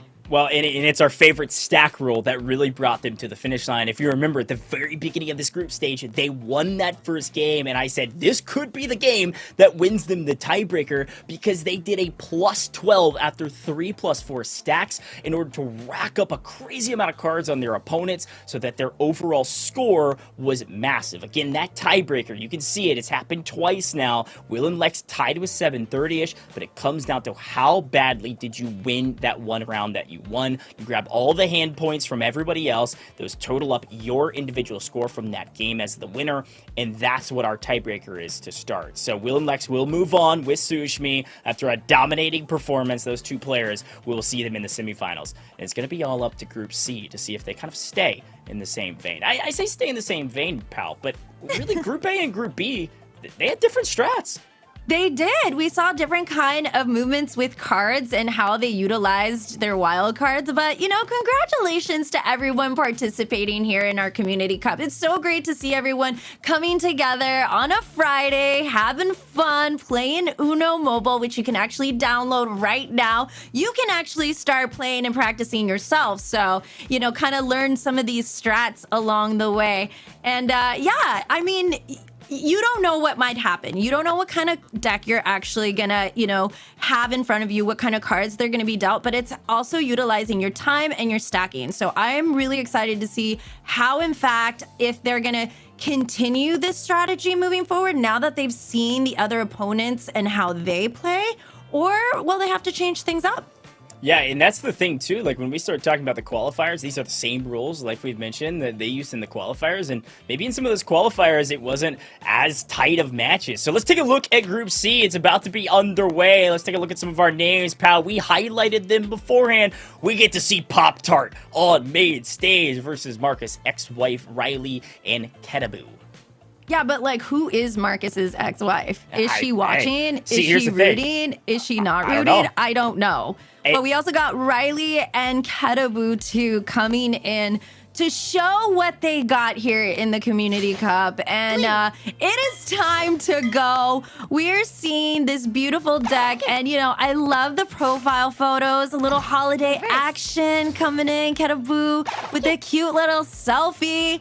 But, you know, this matchup is already moving so aggressive.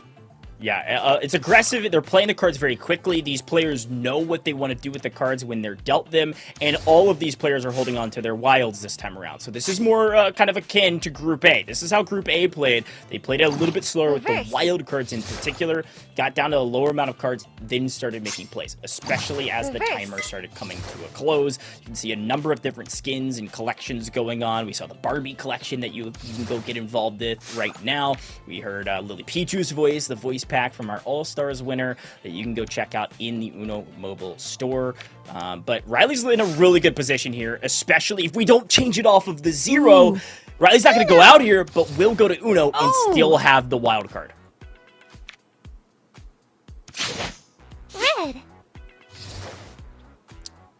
Red. Reverse. I mean, if they can keep reversing and skipping. Reverse. The reverse battle. It's my favorite. Just to sit there with your wild card right now. Huge play. Obviously, the players couldn't see this, but if Ketepu hadn't have +4'd there, Riley's probably going down. Now, Pop-Tart could have done the same when it got there, but still, a huge play to make sure that Riley doesn't win. It was close. They're still in this battle. And everyone just pulling in our wild cards right now, utilizing them to their advantage because, you know, we only have about 1 minute and 5 seconds on the clock. So things need to start moving along over here. And we have Marcus's ex-wife with 2 cards, 2 red cards. Yeah, that's the issue, right? It's like sometimes you want to wholesale on your color in case you grab a discard all, but at the same time, especially as time starts dwindling, if you can't play, you're going to be stuck between a rock and a hard place. Marcus's ex-wife is in first currently, especially when they play that +2, but all it takes is Riley playing this wild card, and they're going to shoot up to at least tied in first, if not in first, based on those point totals. Wild goes down. Yep, +4 and now goes everyone knows that she's got a green card. Gonna go down in Uno as well, and that will put Pop-Tart in first. Again, it is face value, 7 versus 8, and Marcus' ex-wife goes up to 1,000,000 points. This is a big win. Whoever takes this, there's a lot of cards on the table here, pal. Oh, okay, a green reverse. Both got the same colors here with that draw 4. Skip was huge. Oh! That is so unfortunate. Now, let me break it down for you.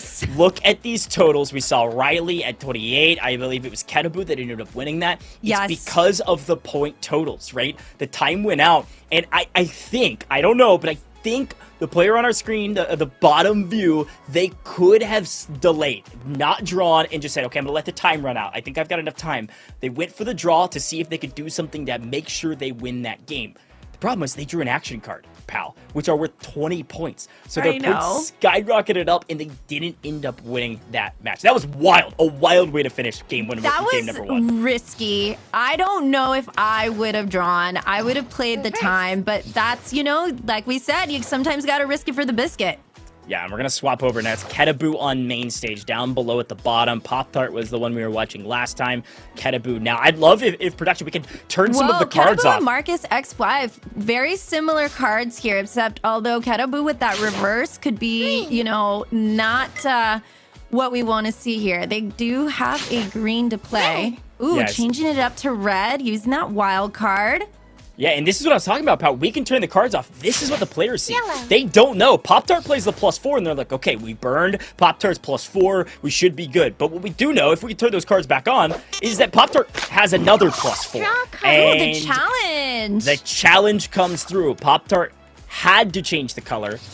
Might have had another wild card, but had to change the color, so Riley draws. Ketepu with 2 cards. Will they continue with this blue? And there you have it. Ketepu with the Uno.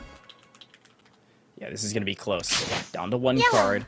There's the second +4 from Pop-Tart. Going to continue to make these other players draw cards. Here's all the cards that we can see on our screen. Does go yellow, though, so Ketepu can't win. It's going to be close to +2 from Marcus' ex-wife. Draw 2. Okay, drawing that 2. Huge draw. They just picked up a wild. It's a huge draw, and they elected not to play it immediately. They want to hold on to that wild. Yes. Nobody knows that Marcus' ex-wife has a wild. They would have expected them to play it, so now it's a matter of when do I use it? We've only got a minute 5 seconds left, so we're coming down to that kind of last third of this game. You're going to start burning some of your action cards. The question is when? At 20 seconds? At, Oh at my 10 goodness. seconds? Do you risk it? Like, it's going to be close. Ketaboo Pop-Tart with 2 cards left. Great draw. Uno. So many Wow. greens. The green play. And there you go, that stack for that win. Yeah, Let's go, Pop-Tart. That's the discard all. That's that house card. I'm telling you, it is dynamic. You don't even have to hit the Uno button, and you can go out. These players have been utilizing it in qualifiers, and they know how to win with it. Whenever you have that discard all, you might want to wait towards the end, because you can surprise some people and grab that victory. Very well done by that player in order to grab the win. Yeah. I love to see the stacking. Obviously, the discard is, like you said, it's one of those, like, do you play it towards the end or utilize it kind of towards the middle? But I love how that was just a perfect way to use that end card right there for the win. And I believe that was Pop-Tart, if I remember correctly, that grabbed that win. So it means 2 of our players have wins, 2 do not. Similar ways we've started the other maps. Nobody dominating necessarily. I do really like Marcus' ex-wife's hand right now. A discard all in case they draw more blues, and 2 +4s, and a +2 in case they want to stack those. I mean, holy action cards here. I mean, I just want to see how he's just going to punish everybody. I totally agree. I think that +2, they think they're going to get them. There's the +4. It's going to be brutal unless Ketaboo does some quick action movement here with their wild. Are they going to set it in or not? Yeah, that's the thing. It's like, even if Ketaboo plays the +4, as long as Marcus' ex-wife saves these, they're going to be able to stack it, and they still won't be drawing. A huge change, a challenge there. The challenge there could have been interesting, right? A reminder, if Marcus' ex-wife can play a color and elects the +4 anyways, you can challenge them. They did end up having to change the color, though. So now, roles reversed, and Pop-Tart doesn't have any pluses. But this could force Marcus to draw or play elect to draw. He played it. There's the red. He did not want anyone to know he had that wild +4. Here's the issue. That's a discard all, which There means you can go. throw the discard all on top, change colors, Marcus in position to win the game, unless this goes yellow and we get a skip from Pop-Tart. That's the only way this continues. Green. Tough. Could get a top deck draw, but yeah, that's a win. Draw Nice 4. Wow. Marcus's ex-wife. Hello? Well done. I'm telling you, sometimes the deck does you well. It does some favors for you. Couple +4s, maybe an extra wild or 2, a skip, a +2. Those things are so valuable in order to win this game. It's dangerous to hold on to them till the end, but it paid off. Pay attention to that timer. We talk about it all day today, and pal, like we've both talked about a ton, that stack rule is everything. It avoids that catastrophic having to draw when you can just make somebody else even draw more. What I loved is that, you know, there was a second where you could just see the wheels turning. Was he going to utilize it? But he's like, no, I got to go for this stack and hope that these colors go in my favor. Exactly. Well, another fantastic draw from Marcus. That's a couple more +4s. This is almost a nearly identical hand to last time. Oh my goodness. 2 +4s and a +2. Now having drawn a reverse. You're going to have to play some of these cards pretty quickly before Ketaboo grabs a second win, but we're really cheering Riley on to see if we can get our first 4-way tie after 4 games. Yeah, I mean, everybody here has a pretty decent set of cards here to get him through, with Ketaboo with 2 cards and Riley with 3. And there you go, Ketaboo with that Uno, utilizing that wild +4. A huge stack for Ketaboo. This could be a big win, but the thing is, Marcus' ex-wife is about to hit them with another +4. Oh, okay, this is interesting. Oh! See, Marcus is going to have to reverse. This could actually give the win to Ketaboo if they're not careful. Marcus could have dominated Ketaboo, but they didn't. No, the Carson goes green 4. No Why way. did he not use the wild card? Well, here's the thing, right? It's like, if they use that wild card on Ketaboo, the bold, bold strategy, but could have. You could have seen Kedapu challenge that wild. And we saw true. that Marcus' ex-wife had a yellow card. So the challenge would have actually gone in Kedapu's favor. So could have gone bold strat, elected to see if some of the other players could help them out. And then just an unlucky drop of the 4 gave Kedapu the win. Wild. Well, that's Kedapu up to 2 wins. So this is match point for Kedapu.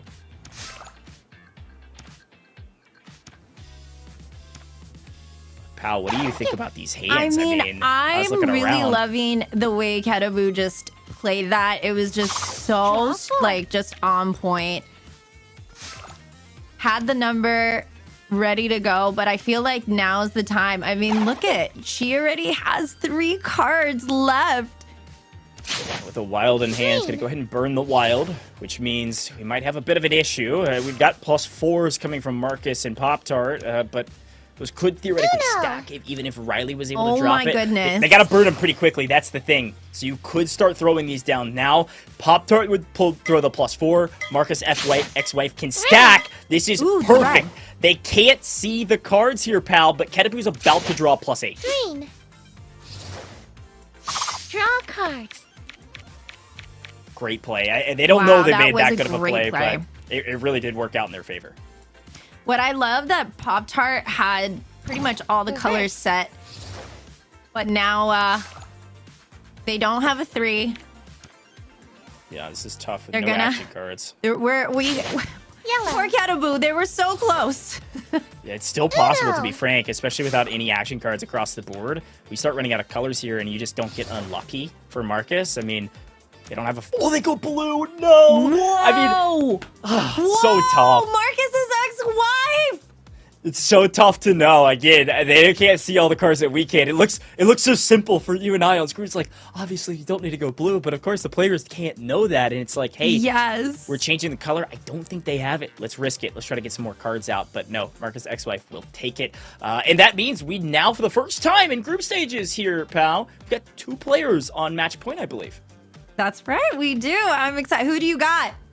I don't know. Should we pick sides? Should you and I kind of do a little wager here? I mean, as we take a look at our cards, we can only see Marcus's right now, which I love. We can see their perspective. And another insane draw here from Marcus. 2 +4s and a +2. Can I jump the gun? I want to go with Marcus. I'm here for Marcus. You can go with Kedapu. I'm going for Kedapu. Okay. We'll see which of us actually come out on top. And again, I love the view here because Marcus is feeling very, very strong with the draw that they had.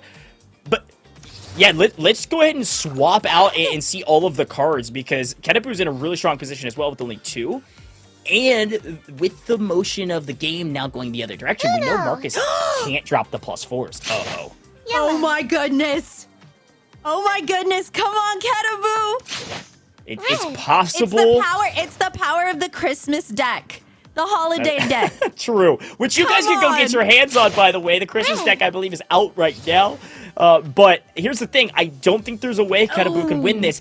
And they're about to draw 12. The triple stack yet again strikes back. Draw cards. Whoa, Sane. I'm still in the game here.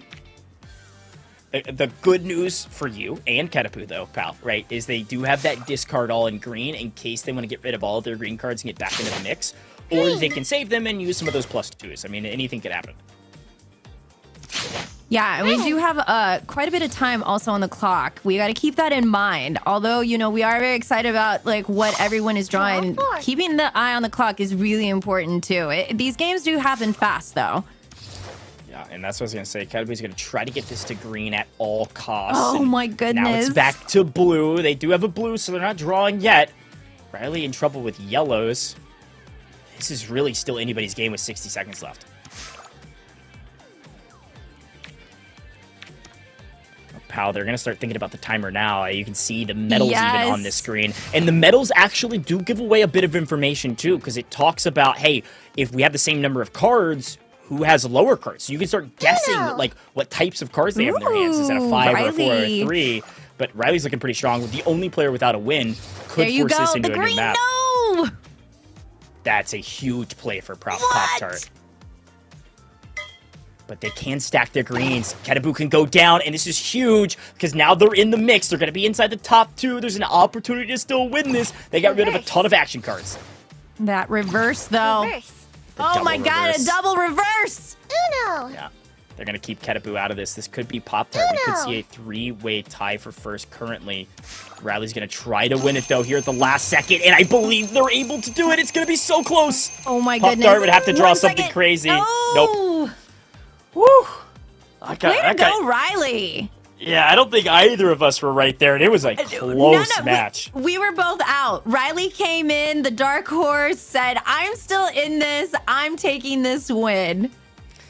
Yeah, pal, I got stressed out in that game because I thought you were going to win it. Ketepu threw down that discard all, right, and got rid of a ton of action cards, which means their point total was pretty low. They had one more discard all, I believe, or reverse, which count for 20 they needed to get rid of. If they were able to, there was a real chance they could have gotten first, but Riley played it very, very smart, got down to 1 card in, and it was a 3. So very low-scoring game across the board, but Riley does grab a win. Now, all players have a win. The question is, who's going to be the first to 3? Man, look at everybody's cards. Everybody has exactly what they need to take the win, actually. It's all about what cards are getting stacked right now. Yeah, Riley, I mean, pal, look at bottom of our screen I'm here. telling Riley. you, everyone's good to go. It's all about how they play the card and paying attention to your opponent's colors. Like, what are they drawing in and what numbers are in their favor? Like, if you're stacking certain numbers, like, that says a lot, too.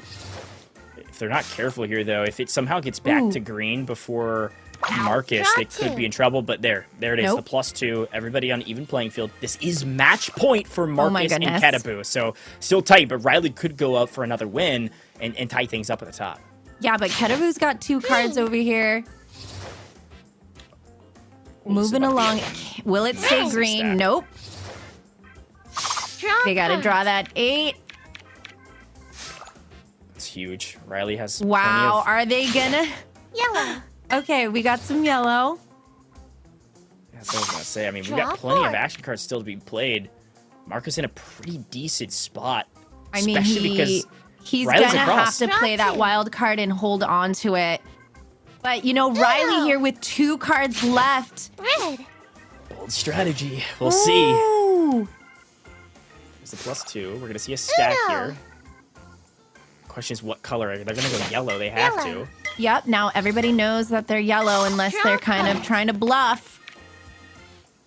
We're just gonna have to draw. This is tough. Yellow is not looking. Oh wow! Oh, huge. Huge change, too. Riley was going to win that if they didn't change colors. Ketepu had the color to change it to green. They want to. They've got the action cards. See a ton come down, but it gives the win to Marcus' ex-wife. What they thought was an incredible strategy. Keta was able to change the color, but it gave the win to Marcus, and Marcus will be moving forward. What a way to finish that matchup. What a strong finish by that play. But, you know, congratulations to Marcus' ex-wife for that win. But everyone had like solid cards in the beginning, but you started seeing the stacking and everyone just utilizing those wild cards. And then there you have it. Marcus came in hot. That was your prediction to win the last game. Okay. Here's the thing. I'm pretty good at predictions. Marcus' ex-wife is moving forward, but the good news is, pal, Ketepu is also moving forward. Marcus came out on top, but it's top 2. So you and I were still in the race. If I'm cheering on Marcus' ex-wife, you're cheering on Ketepu. We're both still in the semifinals. We'll take a look at some of those replays in a moment, but as we kind of think back to some of the action we saw, I mean, compare and contrast. I mean, we had Group A, who played a little bit more safe, right? Played those wild cards towards the end. We had Group B, who played them very early and very aggressive. Group C was like kind of somewhere in the middle. It depended on when were the other wild cards being played. Did I have an opportunity to stack? I mean, we're seeing a little bit of different types of Uno just given the cards that are played. Yeah, what I did love is that so many of the players that we had to see in this particular group were kind of the Uno challenge. Like, everyone hit Uno so many times, but that stacking came into so many people's favor, including Marcus's ex-wife and Ketepu, and stacking and challenging as well. We saw a lot of challenges this time around in this particular group. Yeah, you see this challenge comes up, and again, most of these players are good enough to where, you know, they've battled their way through thousands of other players that were trying to get in their same spot, and so they know when to challenge, when not to challenge, and oftentimes the players won't risk being challenged, so they're usually not going to play a wild if they can play a color, unless it's kind of a must situation, or the player next to you is maybe going to win. That's maybe an opportunity to go for it. Usually you're going to get challenged, though, and it's going to come back to bite you. Yeah, but you know, those two, I feel like between Ketaboo and Marcus, like we saw such aggressive plays by them. Will they keep that strategy moving forward? Like you said before, we saw Group B being a little bit more passive with their cards and utilizing their special cards kind of towards the end. But I'm kind of excited to see how our next group is going to go along. Now that we've seen a little bit of different strategy and different kind of plays, will they completely come and no one's utilized fully the clock? I'm waiting to see who's gonna be like just sitting there and just like, okay, I'm gonna use this to my favor and just punish everyone. That's what I like to call the Uno filibuster. It's like, hey, I am currently winning. I am going to play this card to win, or maybe I'm in second, and I know if I play this card, I'm probably going to win. I want to make sure my score is as low as possible. We saw in, I believe it was Group A, Andy ended up winning a map with 0 left. Like, that was huge for their victory, and so, like, those are the strategies that some of these players can use. I would say if we can categorize the different groups, we had, like, the passive players in Group A, the aggressive players in Group B, and I could almost say categorizing Group C as, like, hey, discard all. We saw so many discard alls being played, and that's the nature of the beast. If you can use the house card so effectively, you're going to find some massive success, and you can see it happening a number of times. We even saw a win, I believe, from one of our players utilizing the discard all. So here's the final score. Pop-Tart and Riley, you did walk away with one game win. Unfortunately, you're done in the debut. We congratulate you on all of your success thus far, and it is going to be Marcus, ex-wife, and Ketaboo moving on first and second, respectively, in Group C. But it's time, pal, for the last group of the day. I cannot believe it's already the last group. I mean, we are going through these groups pretty quickly, but again, congratulations to everyone who's participated. We're so excited that you got to join us here at our Community Cup, and as you can see in our bracket, all these players are moving on to our semifinals, and you know, Sierra, Ketaboo, Tsushimi, you know, we have like these players who now know how each other play. Will they continue this strategy, or will they change it up is the question. Exactly, and it's kind of about how do we read the other players. Speaking of reading, let's talk about some of these names we see in Group D. This is the one group we haven't gotten to yet, and one of our players is just giving away strategies. You gotta hit Uno if you go down to one card here, pal. Will they be hitting Uno? Just because that's in your name, that doesn't mean that, in fact, you are going to be hitting Uno. I'm really excited to see if they are going to be full-blown aggression going through this first few, you know, at least for the first game. Like, what are you going to show off? What kind of strategist are you? Are you coming in to, you know, show how you play, how aggressive you are? Or are you going to play passive and show, in fact, that, you know and understand how to read your other players? Yeah, no, absolutely. It really is. Some sort of it is going to be psychology. So we'll take a look at some of the games. We've got Chris, we've got David, and we've got QMPO, who's just a dream, by the way, to work with in the Discord. Got to shout them out. All these players were so helpful to get everything locked and loaded in order to compete in this debut. And of course, they should, right? They're playing for $5,000. This is life-changing money here, pal. The question is, who's going to walk away with that cash? We're so close to the semifinals. We've got to get through this Group D first.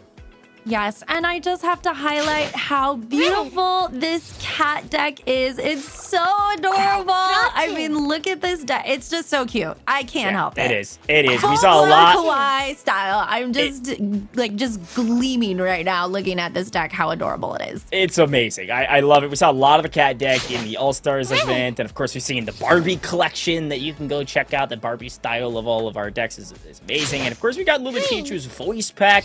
You've got the holiday season Christmas rewards that are happening, and then I think there's an anniversary event coming as well, for a chance to win some of the previous rewards as well for free. Super cool. So make sure you go check out Uno Mobile right now in the description. You can do !Uno and grab that link, go download it. You can grab some of these cool skins, cool packs, really quickly, and some cool emojis. I know our players aren't showing them right now, but you can spam kind of emojis inside of our game, and even Lily Pichu has her own emojis that she personally drew. Very cool stuff from our All-Stars. So cool. But Group D, let's take a look at it here. Cards have been played for a while. Couple cards being drawn currently. Hit Uno currently about to hit Uno, only a card or two away. Yeah, Hit Uno is working their way to hit their first Uno, but in fact, you see David here stacking a beautiful set of cards right there, changing it up to yellow. Yellow is not great for basically anyone at this point. A lot Not of discard right alls. now. Only down to 60 seconds already, so now it's time to start playing some of those wilds. You've got to get them out of your hand if you want a chance to win this here, pal. Yikes. I mean, could have played the wild, but is going safe with the color. It is worth noting, as we might get into that filibuster territory, player timers are usually 10 oh my seconds. Goodness, we have 30 seconds. I know. In the last minute or so, player timers go down from 10 seconds. You only have 5 seconds to play a card, so you can only filibuster for so long. But keep an eye out of the left-hand corner of your screen. It's about to get tight, and QMP might be out of it after that draw. Oh my goodness. Getting down to the wire. First is Chris. Second is David currently, and they are skipping and reversing. Some players are not able to touch this deck at all. Get the +4 out, though. 5 seconds. Blue. That's huge from Hit Uno. Oh, blue. Perfect Oh my goodness. play.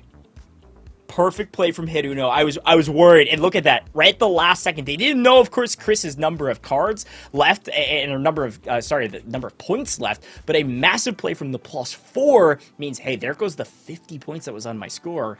And you make other people draw cards. So albeit we saw one player with 2 and one with 3, player with 3 does end up winning that map because the other one was going to have to draw cards. They didn't have anything to do about it. Yeah, although we wanted to see Hit Uno, they still were able to take that first win. But in fact, I'm excited to see, how much more aggression is going to come through. Now that everyone's going to keep an eye on the time, everyone's going to be like time cautious, right? Because now, it was down to the time. Like nobody wants to be left with these cards and add points on to their score. Look at Chris. You draw 3 +4s. If you can't win with 3 +4s in your hand at the beginning, I don't know if we're going to be seeing you in the semifinals. I believe they can. They're going to go for the challenge here. And you're going to have to draw extra cards for it. I mean, Chris, I don't mind that challenge as a highly skilled Uno player, though, because you're like, there's no way they've got 3 wilds. Maybe they have 2, but they probably could have played a card. No, sorry. Chris is stacked right now. Yeah, Chris is definitely going in aggressive. A lot of options. Going in for this win. It's just a matter of time. Yeah, something drastic would have to happen. I don't know if there's anything we could do. Maybe a reverse. No, drawing getting cards. Skipped forever and ever. Yep, yeah, the +4 is going to be hard to combat, because even if they were able to throw, QMP was able to throw that +2, Chris could still stack on top of it, right, for a +6. So Chris will be your winner, as expected. Very well done. Sometimes, pal, you take what's given to you and you just run with it. A free win's a free win. Now you got to do it again, and then again, if you're trying to move forward. Yeah, and, I love that, we are seeing these players, like, go in with strategy, but also like, hey, if I have these wild cards, I'm gonna hold on to them and make sure to use them to secure my win. And that's what we actually got to see from Chris. So we got another card and another deck ready to go. This deck is so beautiful too. I just love all the decks. I'm not gonna lie, they're all so cool. I totally agree. Like, some of them are super colorful, some of them are animated, some of them have cool Barbie pictures on them, some of them are Christmas. Like, go check out these decks right now. You can go download the game for free. Again, !Uno will pull up that link. It's also in the description. You can grab any number of these decks that are maybe still for sale. Or if you've missed some of these decks, maybe the one on your screen's gone, you can't grab it in the store. Anniversary event coming You can get some of these rewards for free if you play the game, so go check it out. But if you take a look at our hands here, Hit Uno again, an amazing spot already. Pal, look at that, 2 wilds. Uno. Yep. I mean, there's so much luck involved, but also, you know, I feel like the Hit Uno. Oh, the skip. It's gonna keep him alive for a little bit here, pal. The I don't skip, know. though. I know. I don't know if it's gonna be enough because we're gonna see. Oh, a challenge. Our first successful challenge, a great call from Q&P. Yes. Chris had a ton of cards. Now, Hit Uno will win that round. Again, having 2 wilds at the end is extremely strong, but a massive challenge there. For those at home that have never used this rule, this is actually a normal rule inside of traditional Uno, where if you play a +4, you make somebody you make them draw cards, and you change it off of a color, but it's a color card that you actually have and could have played, they can challenge you, and if you had that card that you could have played, that means you're drawing instead. And Chris had a lot of cards. The fact that he maybe didn't have a green or whatever color it was, very unlikely. A great call. Very great call. You love to see a successful challenge. Yeah, it doesn't happen often, especially at high school Uno, but sometimes you just gotta risk it for the biscuit and try to bluff it like you were talking about, pal, and didn't pay off for Chris that time. Ooh, that stack though. Yeah, anytime you can discard all, I'm here for it. Sometimes you can I'm save here it to for the it end, too. but so good. And again, this is match point here, pal, for Hit Uno. They could, in 4 games, win 3 of them, move on, and they would take Chris with them, essentially, right? Because it's top 2. So we gotta keep our eyes out for Hit Uno, who could win again and go 3-1 overall. Yeah, and you can see, you know, we have eyes on the deck right now, and with the with the Huge. 12 draw cards. Oh Hey. my goodness, spoke too soon. Yeah, see, that's the thing. Sometimes casters, we start talking about how amazing people are and how good It's a they are. caster curse. It's a caster curse. Every title, every game that we've ever casted, there's always a curse somewhere, and we just cursed Uno. This match, it's not done yet. The question is what's going to happen next. I will say, I do like this rule set because of There that you right go. there. Sometimes you could be down in the gutter. All it takes is one really good discard all, and you'd be right back into the mix. Uno. Huge. Blue. Ooh, there's a bluff, pal, Ooh, from David. a full-blown Draw bluff card. right there. I like the blue play, especially if we see Uno. Oh, so lucky. a great... Oh, there it is! The bluff paid off! David goes big! Oh, I'm telling you, sometimes you gotta risk it, pal. You said risk it for the biscuit. David's risking for a whole plate of biscuits. Changes it off into blue when he has a yellow. That then caused the player before him to go, okay, I gotta get it off blue. Let's go yellow. I cannot believe that bluff worked. Perfect. I'm mind blown. I Look. love to see it. Good job, David. Good job. David's got a giga brain. Man's 5 head, and we're over here sitting here able to see everyone's cards, and we're still blown away. He can only see his own, by the way, right? Like, this is a huge play to get him into the mix, and that's an opportunity as well to potentially be dragged in as that second place if Hit Uno were to win here. So probably able to breathe a little bit. Not sure what the scores were overall, but it's still a massive win for David. Yellow. Don't mind the Little yellow. bit of we can see that the playtime has slowed down quite a bit this round. Yeah, I don't mind slow play at the beginning. Certainly speeds up towards the end, but nice double stack there for a total of 8. We should see a plus 12 head on to Hit Uno, which is not ideal, but it is ideal for everyone else because this is match point for Hit Uno. If they were able to win this, yeah, that's all she wrote, and the match will be over. So it's a lot of discard alls, though. Draw 2. Another draw 2, and Hit Uno couldn't stack. That's Draw 2. crazy. Chris in a pretty decent spot here, pal. I mean, Yeah, Hit I Uno like could how drop a Chris lot, but- could save that. Oh no, he spoke too soon. He is 100% using that wild card. Not messing around over here. Uno. Yeah, that's the thing. I mean, Chris, again, if you're just looking at Chris's cards, you could have buffer zoned a little bit and said, hey, I'm still in the lead. Even if I draw a card, I could save the wild. But now Chris is down to Uno. Hit Uno has plenty Oh my of God, cards to will it plays. stay blue though? Oh, huge skip. Huge skip. The game goes on. The game goes on. Love to see the discard all. There's the green play. Draw 4. Yeah, that's huge. That means the game's still continuing after they changed it off of blue. Almost a catastrophic change. Quick skip means Chris is gonna... And here we Ooh, go nice. with that blue. All he would need is a yellow. Yeah, and luckily QMP had some higher cards than a 3. He just picked up a wild. Chris's top deck luck is I mean- insane. Oh my goodness, it's so close. 45 seconds or so. They can't change it off yellow though. Chris wins 40 this. seconds. Bam. Bam. The yellow play from Chris. Back-to-back wins. Huge win.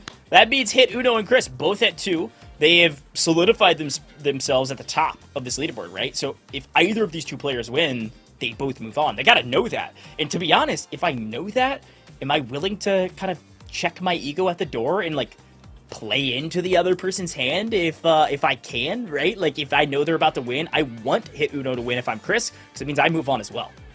Yeah, I mean, his pickup cards were, I mean, it was amazing to see that he didn't play that wild card, but he decided to go with the color, and the color went in his favor. Yeah, the top deck luck is sometimes real. Sometimes it works in your favor. Sometimes it works against you. That game, it worked in the favor of Chris. So again, Chris and Hit Uno not only are both at 2 wins, but they're sitting next to each other in this playing field, which means if either of them win, they both move on. That's the way our bracket works, is top 2 move on overall record, and it is match point for either of them. So Chris and Hit Uno are going to maybe try not work together. They can't talk to each other. But if there's an opportunity, you maybe read the other player, you know what they have, I say go for it. Ooh, okay. Thought about using that wild card, decided not to. Green. Ooh, okay. We're changing it up to green. Draw card. Picking up 6 cards here for David. Green's not a bad place to stay for nearly everyone. Q&P will have to burn it. David keeps getting skipped. Yeah. Hey, look, sometimes the skip. Nobody wants to draw anything. My favorite times are when you're playing Uno and it's like 2 people have like 10 skips and they just go back and forth over and over again. And when you're in games of 4 and 2 people just like basically can't play the whole game. They're just punishing David for that amazing play that he did. Yeah, and David has to win this map if he wants to have a chance to move on even in second. Ooh, Huge discard love all. to Huge. see it. Stays green. People are going to continue to have to draw. Uh-oh. Wow, Hit hit Uno. Uno with all the yellow, though. Yeah, Hit Uno doesn't have to hit Uno. That's all. If it stays yellow here, Hit Uno wins the game. Oh, and... my goodness. Hit Uno. Green. The green. Draw cards. The disrespect. That's the thing, pal. Hit Uno could have challenged that because Chris did have a yellow and they elected not to, drew the cards, and now David's on Uno. Nice. Okay. It shouldn't go blue here. It should be just an easy... Yellow. Okay, they went for the wild. They could challenge... David could challenge this, though, because there was red. He did! That's Draw tough. Oh, he went for the challenge! And That's now he's tough. left with Uno! That is tough, Seeds. Yellow. You know, obviously you can't tell, so Hit Uno went for the strat. Like, they don't know their Draw cards. They were like, hey, I'm gonna try to make them draw and go for the bluff. David called the bluff. Keeps him into the map. He's got a reverse. Oh, and there's... Discard! Whoa, QMP! That map maybe is one of my favorites. We saw basically everything, pal. We saw a challenge, a bluff for a challenge going in their favor. We saw a discard all 4 cards go down at once. Discard alls are strong, especially when you get a lot of those colors, and just the other players totally had no idea what was going on. They were like, "Oh, they have my 4 god, cards the left." emotional roller coaster that was. My goodness. It also means we're still I playing. thought David had it, man. And then, you know, all of a sudden you just see this beautiful just snipe over here by QMP. I love it.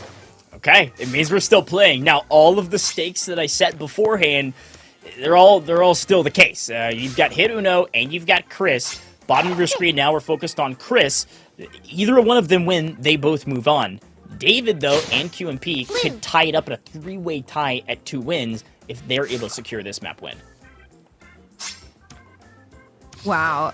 I feel like these players are not. I mean, everyone's here full business mode right now. Yeah, I mean, if I was playing in this, I would be sweating. We're playing for $5,000, and this is a yeah, 100% shaking right now. Okay. Whoa, David already with 2 cards. Yeah, but look at Hit Uno, a +2 and 2 +4s, even if Chris throws it down, which they won't. Hit Uno's in a great position. Gonna have to burn 1, but I mean, I can't see this not going in Hit Uno's favor, because even if Chris throws the +4 down, it's gonna get stacked up into David. Uno! Draw 2. There you go. Yep, that should be all she wrote. Game, set, match. Huge from Hit Uno. Great luck does go in their favor, and pal, that is a game, set, match. Hit Uno will take this one, go to 3 wins, and drag Chris with them. Chris just doesn't know it yet. They're about to know it, though, because there's the +4 stacking over to David. Sorry, David. Here's 8 cards in your name, and we're winning the match. I mean, I have to say, though, David had some epic plays, but congratulations to Hit Uno for that epic play. The luck of just having that wild card, I must have felt very sweet. Yeah, exactly. A little bit of luck on your side, and then it's the patience of saying, hey, I've got a lot of action cards. I'm going to save them. I'm going to risk the point totals at the end because I want to save them to the end. Got down to a +2 and 2 +4s. That's one of those signal flares I always see in Uno Mobile where I look at that hand when you have 3 cards left, +2, 2 +4s. You're like, okay, they're going to win this. Something catastrophic would have to happen, right? Like you'd have to have a ton of skips. You would have to somehow make them draw cards or maybe they're not bold enough to play it. It's usually an easy win, and Hit Uno did take it. So a hard-fought battle in Group D there, pal. But it was Hit Uno and Chris moving on. Yeah, but we have to give it to all the players. Congratulations to everyone. We got to see some epic plays. I will say this probably was one of my favorite rounds for sure because everyone just brought such great strategy, some great bluffing, which you love to see in Uno. And, congratulations to everyone, who made it through. But some, memorable moments here in this round for this group. Yeah, as we take a look at some of our replays, we saw Hit Uno with thousands of cards, it looks like, in multiple Ks, right? And that was the game Chris won. Chris actually put himself in a great position throughout that entire game, albeit did not win overall, did achieve second, and was in a fantastic spot because of stacking all of those cards up on Hit Uno along the way, where their score total was going to be very, very high in case it came down to that tiebreaker. So very well done from Chris. We shouted out David a couple times, the bluff and the challenge at the last moment was fantastic. Q and Pete played very well too, right? Like they all grabbed the win. All these players so very good because they battled through qualifiers. Yeah, I have to give it up to Group D. That was some epic plays from every single buddy. But, there can only be 2 people moving forward. So congratulations to Hit Uno and Chris. Love to see it. But, I feel like everybody's learning different strategies, different ways how to, play, Uno Mobile. And you can also play, learn yourself, go download the game, learn some new strategies, play with your friends. That's a great thing about Uno and this Community Cup. We're all getting together and celebrating Uno and celebrating these epic plays that we probably would not have seen. So this is the great thing of having a Community Cup. Exactly, and I love the fact that we're able to show some of these replays because it gets to really showcase, hey, how did some of these players get to the win? Like the QMP win with the discard all at the end was an iconic moment, albeit we won't see them in the semifinals.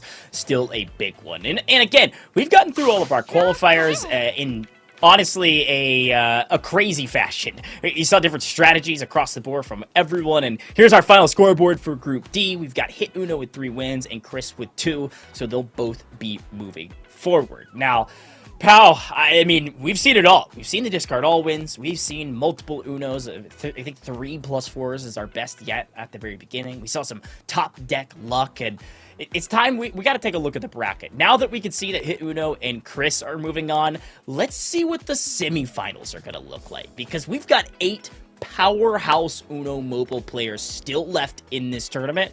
And take a look at this top and lower side of the semifinals. I mean, which side do you think is stronger as we kind of look back on all of our matches?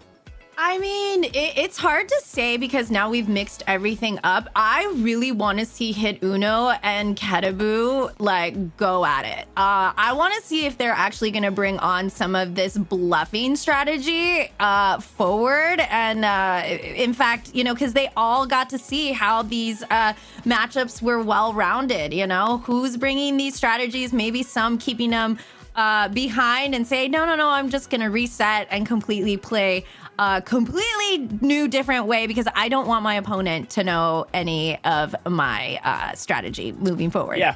And I think you mentioned it perfectly about the kind of like psychology of reading the other players too. I mean, we saw a lot of that in those first couple of rounds where people were playing maybe aggressive early and then they realized, hey, some of these players play certain ways. How do I beat them at their own game? How do I bluff? How do I challenge? How do I play the correct discard all? But overall, still fantastic quarterfinals with our group stages. And as a reminder, Pat, you shouted it out before, but I gotta remind all the folks at home yet again, you guys can go download Uno Mobile right now. All you have to do is exclamation point Uno in the chat, or if you're watching this after the fact, it's down in that description. Go check it out, click that link, download it in the iOS app store or the Google Play store right now for free, by the way. Everybody loves free things. Now, we're gonna head to a short break in a moment, but before we do, pal, we've seen a lot of games. Now it's time for us to play some games with the chat. We did this at the beginning, and I know a lot of you are asking for those giveaway codes. Don't worry, they're coming. But first, I've got to test your Uno mobile knowledge. It's gonna go quick. We're gonna do another unscramble, all right? It's popping up on your screen right now, and I'll give you a hint. It is a house card, maybe one we're not using. What do you see here? Type it in, chat. Type it in. It's your moment. Some of our community members are very smart. I see some of the right I guesses already coming see it in the chat. Bam. Time Balloon. Very fun house card. We used it in All-Stars in some of our final matches. Didn't see it a lot. It's random and it's scary and it builds a lot of anxiety because when that Time Balloon goes off, people are drawing cards. You just don't know when it's going to go off. A fun house card, but not one we're using today. Keeping it tight. Keeping it just discard all. We've seen how powerful that card can be. But well done. If those of you that guessed it right, very well done. There's more coming down the line. Continue to showcase your knowledge. And if you don't know what a time balloon is, go check it out in Uno Mobile, right? That's what we're talking about all day today.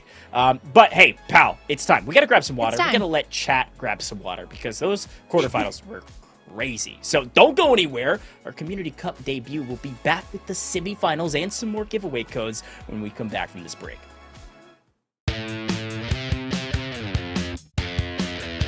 Uno.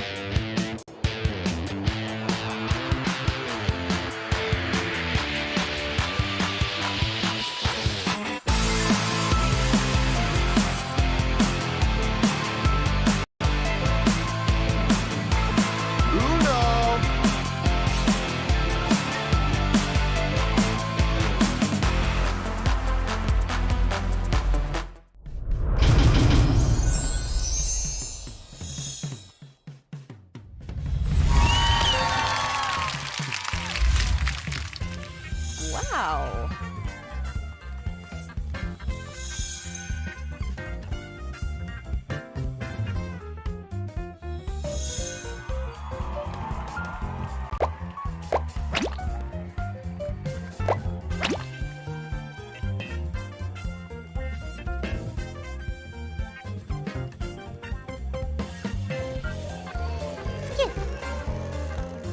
Uno.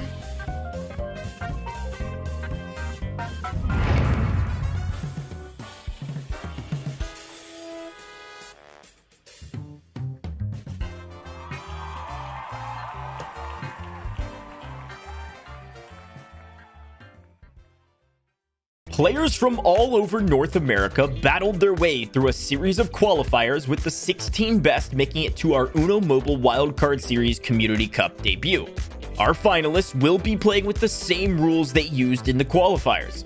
Classic solos, stack, and our one house card rule, discard all.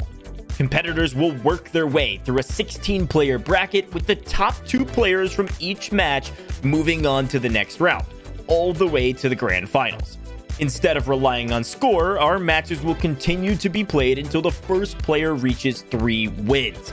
That player will move on to the next round, along with the player with the second best record. If players are tied in wins, we'll have that covered in the rulebook. Finally, if you make it to the grand finals match, you will be playing for your share of the $5,000 prize pool, along with a unique in-game title and a pile of diamonds. Good luck, and may the best player win. Unbelievable. Listen to the celebration. Oh my god. I don't even know what I just did, but I did it! No way, dude.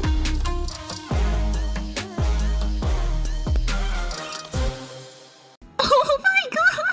Wow, Lily won! She's gonna drink it, guys! I'm gonna drink the gold! Pikachu, your champion of the Uno Mobile Wildcard Series All-Stars. First and foremost, are we drinking the gold card? What's going on? Oh my god, I'm going to stream myself melting the gold card and making it into a drinkable thing, and then I'm going to drink it on stream. It's one of those things I will keep till I'm like 80 years old, and if I ever have like grandchildren or whatever, they're going to ask me about it. I'm going to be like, yeah, I won a Uno tournament in August of 2022. Sure. Did you expect Uno to be such a competitive game? I thought Uno was super casual, but then when I'm like playing it, I noticed I wasn't saying anything because I was actually like trying. What was another strategy that you used throughout to win? Pray for good cards. Every time I try, I just pray like get me a good card. RNG, you know? Cutie Cinderella, from week 1, she said you were the person to win. I love you, Cutie. Thanks for believing in me. Ladies and gentlemen, we are back. It's the Community Cup, its debut, and it's Uno Mobile. And we had a blast in the quarterfinals in our group stages, but don't worry. You're like, hey, I've seen a lot of these players win. When can I win? And now's your time, all right? You can go download Uno Mobile right now for free, and you can redeem the code that we're going to pull up on stream, !Uno. Of course, we'll get you that link in order to grab that download link. It's also in the description down below if you're watching this after the fact. But here's the giveaway. Here's the code. All you have to do is go up to your settings, go down to gift code, and type in guess the winner, because you're going to be guessing the winner pretty shortly as we are nearing into the grand finals. So only a couple matches away. Semifinals about to happen. Go type in guess the winner right now to go redeem this code. And again, the codes can give you a lot of things. This one, 600 coins, 10 diamonds, and I believe a couple shields as well. So go get involved. Type it in as soon as you can, because these are a limited use. Only one per person, and it can only be redeemed a certain number of times. And there's a lot of people watching, so go type it in before your competition. Don't worry, the games won't get started without you. Go over there, go to Uno Mobile, go to your settings, go down to gift code, and type in guess the winner. Limited time use. Now, I'm here. I'm Grandmaster Gojj. I've been your host today. I was your host in the All-Stars event, but I'm not doing it by myself. We've got Pancakepow back into the action. Semifinals about to be underway. Pow, how are we feeling after quarterfinals? I feel amazing. I just want to give all the codes away. Can we just keep giving codes away? This is like my favorite thing ever. I'm all about the free codes. I know everybody in the chat's going crazy for them, so let's just keep giving them away. And also excited for semifinals, because that was an incredible performance by our community members. Like, hello? Hello, Look, everybody. They are I thought I was skilled. good at Uno. Clearly, I need to, like, go do some homework. They are skilled, and they certainly earned their place here. We're going to take a look back in the quarterfinals, the group stages, if you will, from the A, B, and C and D group stages that we had a chance to watch. And these are some of our favorite highlights. I mean, right, we started in Group A. We saw that Barbie deck that you can go check out in Uno Mobile. But we saw a lot of kind of not complacent play, but very patient play, right? We want to use those wild cards at the end in order to secure those Ws. Yeah, but if you actually get stuck with those cards, they are going to be adding quite a bit of points. So it's all about how you decide to strategize with them, keeping them, holding on to them, which is one of my favorite things about Uno. But one of my favorite things about this event is the stacking. We've seen incredible stacking throughout some of our community members today. And we can't also forget the bluffing. The bluffing has been the highlight of this event for me. And I'm really excited to see if some of these strategies are going to be moving forward to our, semifinals. Yeah, as we take a look at this was Group B, I believe. We had Marcus' ex-wife and Ketaboo, both of which who moved on from this Group B, and we got a chance to see some of their wins as we look back. Of course, Marcus' ex-wife and Ketaboo were kind of go back and forth. Pop-Tart was right there, Riley grabbed the win at the end, but those two players were fairly dominant, and so we'll see if they're able to keep up that streak in the semifinals and take down some of the other groups' winners, because when we headed down to Group C, we saw Hit Uno go big. Of course, Chris as well also making it. Yeah, I mean, everybody definitely going big. You know, there's a lot on the line here. Not only between the community members, we have an amazing Discord where I'm sure everyone's been bantering about everybody's plays and how everybody's strategizing going through, but we have a prize pool, $5,000. I mean, the holidays are just around the corner. I mean, who wouldn't want to go home with an extra 5K in their pocket? Exactly. And as we take a look at the bracket, pal, it's time to talk about the semifinals match. We saw the winners from each of the different group stages. They've moved on. They've been kind of assigned a seating order in the top of the bracket or the bottom of the bracket. Either way works. Doesn't matter. It's just about who are you competing against. And what's worth mentioning is that you're not seeing any of the players that maybe made it through the group stages together, if you will, first and second. They're not playing each other. So you've got Ketaboo and you've got Marcus' ex-wife on either sides of the semifinals. You've got Will and Lex, you've got Sierra, you've got Sushmi and Miss Fank 11 split up. I mean, you can see all of these people that qualified together, they've been split up, so they're going to have to kind of reread the room, if you will. None of these players are going to be familiar with the competition that they're going against, which is a really cool way we've done this bracket. I mean, we got to shake and bake these amazing community members. We can't have them go up against each other again. They already know how they're playing and how they're strategizing. So we got to like mix it up a little bit, see how everybody decides to go into this next round. And I mean, do you have, now that we've seen everyone play, do you have some favorites? Are you going in or are we cast or cursing them? Look, you know I love predictions. Let's take a look at semifinals 1 because I believe the players are ready. We've got Miss Fank 11, Marcus' ex-wife, Chris, and Will and Lex, all very strong.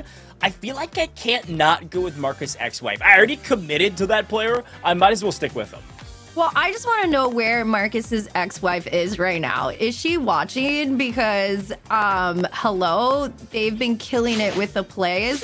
And here we go, our first game here coming into the semifinals. You know, with that 2 and 45 or 43 seconds onto the clock, and everybody except for Chris does not have any wild. And I don't think Will and Lex have any wild. No, they do have one wild. Yes? No. They do not. Yeah, it does not look like they've got any wilds in their hands. I have to put, like, my camera. I have like a camera that's blocking oh, yeah. things. So move that thing out of the way. You got to see I'm all like, these get cards. It out of the way. I need to see every card. Yeah, because there's a lot of strategies we're going to see. And this is one of those where, I mean, obviously Marcus' ex-wife has, plenty of wilds to use, and they're going to go ahead and burn one now. But overall, nobody is stacked too much in their favor, right? Like, everybody still has an opportunity to win this.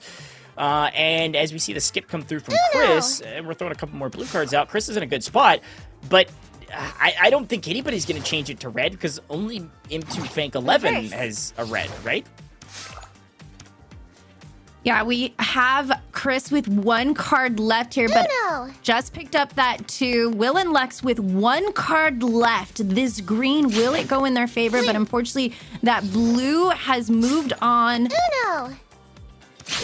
Marcus's ex-wife with one card left, a green card.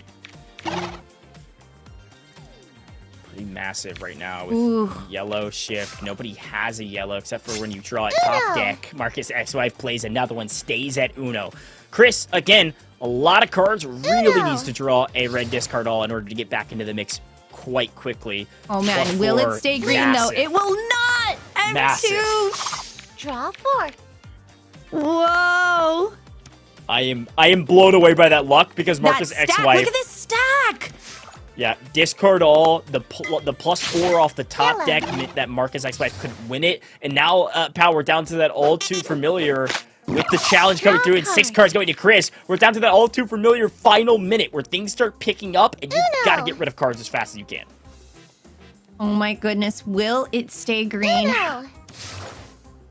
With M2. Draw 2. Oh! pushing in with that draw too. Still anybody's game, but with only 26 Yes. seconds left, Marcus ex-wife, if they can play, 20 that's a tough seconds. draw. That is a tough draw. Marcus ex-wife has to get rid of the skip if they want an 15 opportunity. seconds. The score totals are wrecking Marcus ex-wife. You've got Will and Lex in a pretty decent spot, especially if you get rid of this wild. You gotta get rid of it. Get it out of there. It's too many points. Oh my goodness, with 5 seconds on the clock.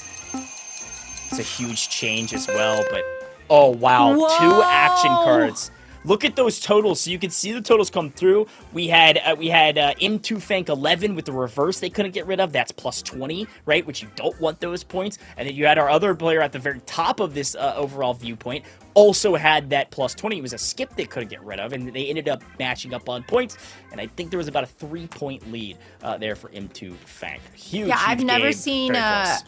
I've never seen a wild card so dispersed in like the quickest moment possible, because we did not want those points coming through, but they have an opportunity here for this next round. Everybody with a decent amount of cards, and I love seeing the fact that this round is going way faster. Yeah, they're playing cards pretty quickly early. They want to get kind of down to the nitty-gritty, if you will, the final moments where you're trying to think about if you want to add those +4s, those +2s, or otherwise. Big win. To Fank 11, I believe, winning that last one. So they have 1, but it is first to 3. Green. Chris with no green cards, but has those 2 wilds. Stacked to 10. Marcus is in a blender right Draw now. cards. Oh my goodness, Marcus. Chris is in a great spot here, pal, with 2 Ooh, +4s. playing the clock too. I mean, Yep. why not? Red. Yeah, and thinking about, do I want to draw and keep my 2 +4s, or do I go ahead and burn one and say, hey, I probably don't have another one? People might think, just kind of play into my colors, not thinking that Exactly. I need to add some cards to my hand, but we'll see. I almost would keep that. Blue. Couldn't play, I guess. All right, we're but- going blue. Yeah, there's really no like huge advantage to playing that. You could save it and maybe try to go towards the end, but you got to get Chris to keep Reverse. drawing. Nice reverse back into blue. You know he's got to draw. Oh or man, he is could he gonna show. play it? I know he could, but it's not that helpful to play it at this point. You're in the lead, and Marcus' ex-wife is technically in last. You don't need them to draw 4 cards. And drawing 1 is not that bad. Huge red, though. I mean, the easy 4 red will keep him in the lead. Chris is in a pretty good spot here still. I love the patience from Chris, especially as we're still outside of that minute. Pacing right now. Stays red. I Easy. love how he's just so on the last minute withdrawing his card. Wow. Okay. Yellow. There's the last 60 seconds, and this is the thing that people are going to start paying attention to. Now that it's saying who's in first, everybody knows that Chris has a wild, or at the very, best for him, 2 action cards. Because there goes the discard all, and Chris with 1 card is still not in first, by but the look way. at That's Marcus the thing. coming through. They know Chris has a wild. They have to somehow skip. They can't. Draw. There's the +4. There's the win. Chris takes the map. Very well done from Chris. That was, I mean, point-on-point, like, strategy, using the clock and the timing, and the patience from Chris was so incredible to see. Yeah, and that's the thing. Like, if you have a +4 wild, there's not much players can do to make you draw. Like, if they play a +2 or a +4, you're just going to stack on top of it. So you either have to reverse away or skip, and nobody had those action cards. So, albeit the kind of scoring system denoted and told everybody, oh, he's got a wild. He only has 1 card. Chris has 1 card and still isn't in first somehow. It's because they have a wild. They just couldn't do anything about it. Yeah, with not having those action cards, but as you can see, this is what, in fact, they are looking at. They can't see what the other players are playing, obviously, and, I can imagine the nerves right now, because we're in the semifinals, all of these groups have been playing so many games to get to this point. There's so much on the line right here, and, I'm excited to see how they're going to utilize their decks, like if in fact they're gonna actually continue to use these action cards. And you see Chris here, he's got quite a bit of action cards in his favor. Yeah, action cards are great. Wilds are better, in my opinion. But if you can string together a number of action cards, you can really start playing down a lot, especially discard all, of course. There's the discard all coming into play. Will burn a +2 without using it by using the discard all, by the way. And a perfect reverse by Chris. It continues. They drew a wild, which is massive, but Chris knew that Will and Lex did not have another yellow because they just played a discard all with all yellow, so they couldn't have one. So a perfect reverse back into Will and Lex, and it forced them to play that wild, massive. Yellow. Oh, that's huge. Oh, no. The +8. I thought he was going to be able to play the skip, but he's going to have to draw those 8 cards. Chris in a blender right now. He's going to have a hard time catching up. That's a great stack. Skip comes through. The only person with yellow, besides the one just drawn, is going to be Chris. Chris wants to keep this yellow, but could go... Wow, nice draw from Will and Lex. Doesn't help them in the long run, but keeps them on 2 cards. Nice Discard little all. discard all. Uno. Stays Oh, green. wow. Reverse. Marcus's ex-wife. They keep it. That's a bold strategy, right? Like, they don't know what color they have. They change it to Oh, and blue. the skip. Then hits the skip. We're down to the last 60 seconds. Uno. If they keep it off red, both players are going to be in trouble. So now you got to guess what numbers they have. You also, looking at the medals, can see Uno. Will and Lex, decently low card, currently in first with 1 card. You know they don't have a wild, so you got to keep it whatever color they're not able to play. This is going quick. Oh, my goodness. Still no greens, no blues for Will and Lex. They're in Chris. trouble. Red. Chris plays the wild, goes red. A bold strategy, but look at his cards. He's got the discard all. Oh, missed the challenge. Card. Huge opportunity from Chris. Not only does Marcus' ex-wife go for the challenge Uno. and miss, but now Chris is in a position to go to Uno, but still won't win. He thinks he might, but he gets skipped. Oh, my goodness. Time. It's Massive. time.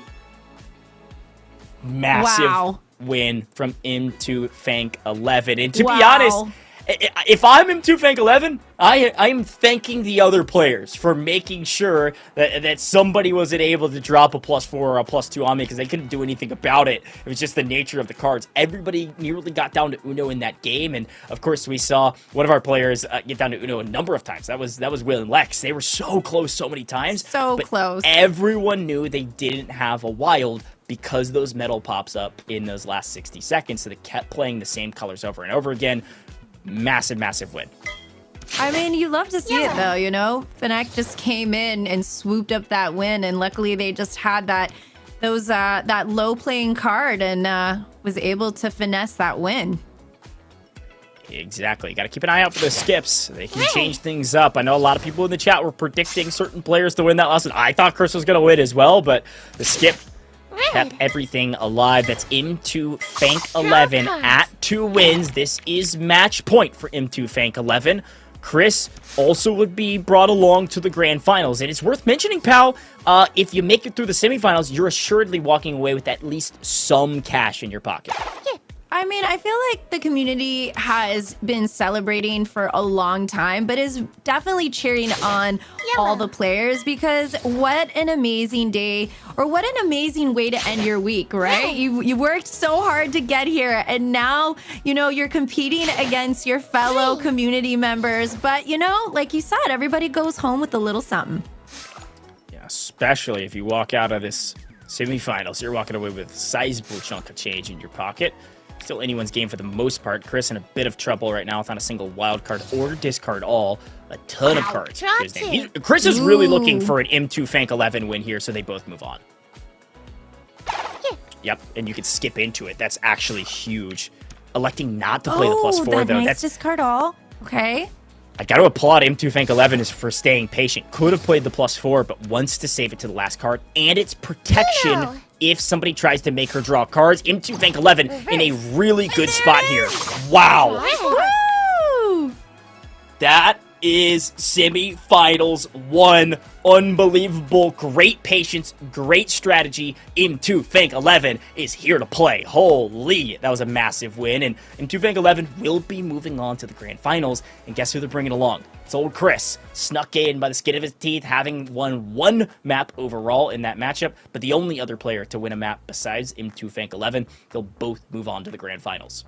Now, I love how you mentioned that, Fnac was able to secure that by holding on to that wild as a security. And that's, in fact, what we were able to see right there. So congratulations to everyone moving forward. Yeah, it was a bold strategy, to be frank. I mean, it was one of those things where, like, always you want to save that +4, but when you're down to the final 2 cards, you only get 2 cards in your hand, could have gone to Uno. We're saying, no, I'm going to draw instead. Because 1, it's really nice to finish with a +4 because basically there's nothing anybody can do. But 2, it's also a security blanket at 2 or even 3 cards. If somebody tries to make you draw those cards, you can stack on top of it. So even if it's not your last card, you want to save it for the stack because that rule is in play. Yeah, I mean, what a way to finish off and show off your skills, And Chris, I feel kind of just snuck in there. Like, just playing it cool, was like, all right, I think I got this. Let me play the points and, secure at least one win. Yeah, no, exactly. I mean, that's the thing, like, especially in that last map where, I think Chris had like 12 or 13 cards at one point and not a single wild or a single discard all. It's kind of tough to think, okay, how do I win this map and go up to 2 wins? Instead, how do I get the other player that's going to drag me to the Grand Finals? How do I get them to win? Throws the skip down, gets it over there, and that's what M2 Fank needed in order to secure the victory. So there's our final score. Now we can actually see now with our semifinals bracket, you get to see not only their wins, but their overall score, which is really important, again, in case there's a tiebreaker. Now, wasn't in semifinals number 1. We might see it in semifinals 2, but a dominating victory for M2 Fank 11 will, at the very least, even if they get last in the Grand Finals match, they will still walk away with somewhere around $500 in their pocket.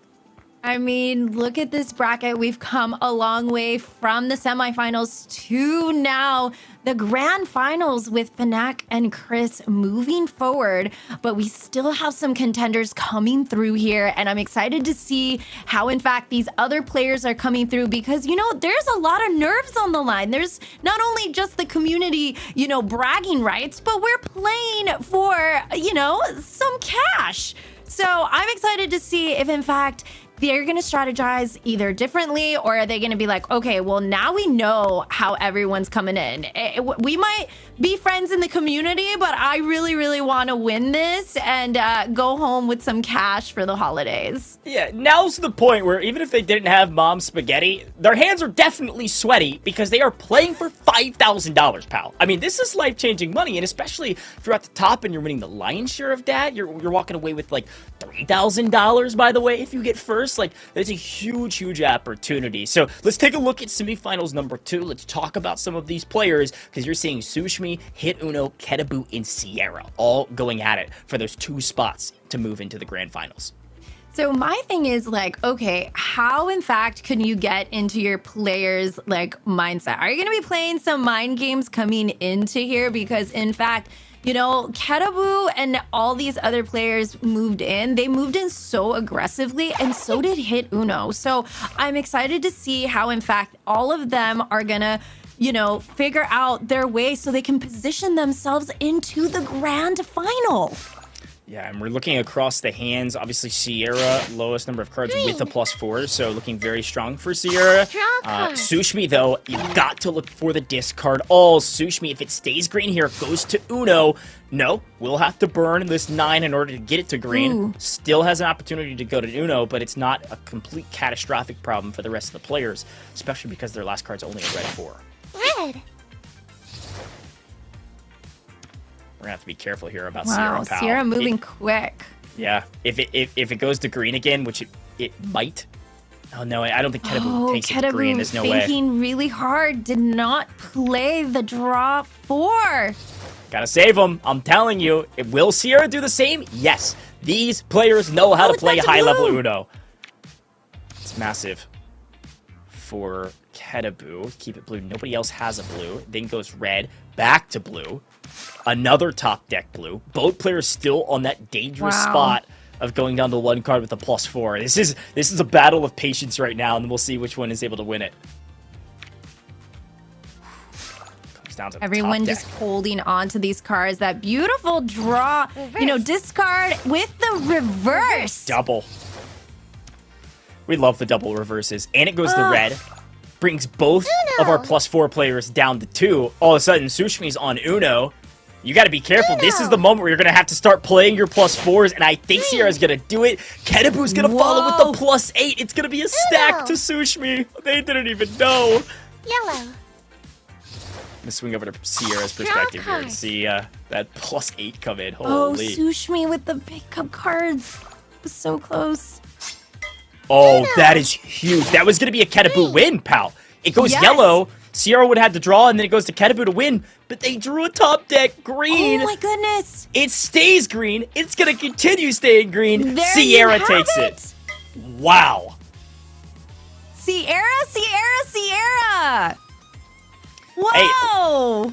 If we remember back to the group stages, Sierra kind of came out of nowhere and snuck in there and played well, certainly. Grabbed a few wins and enough to move on, but wasn't one of like our standout stars in group stages, if you will.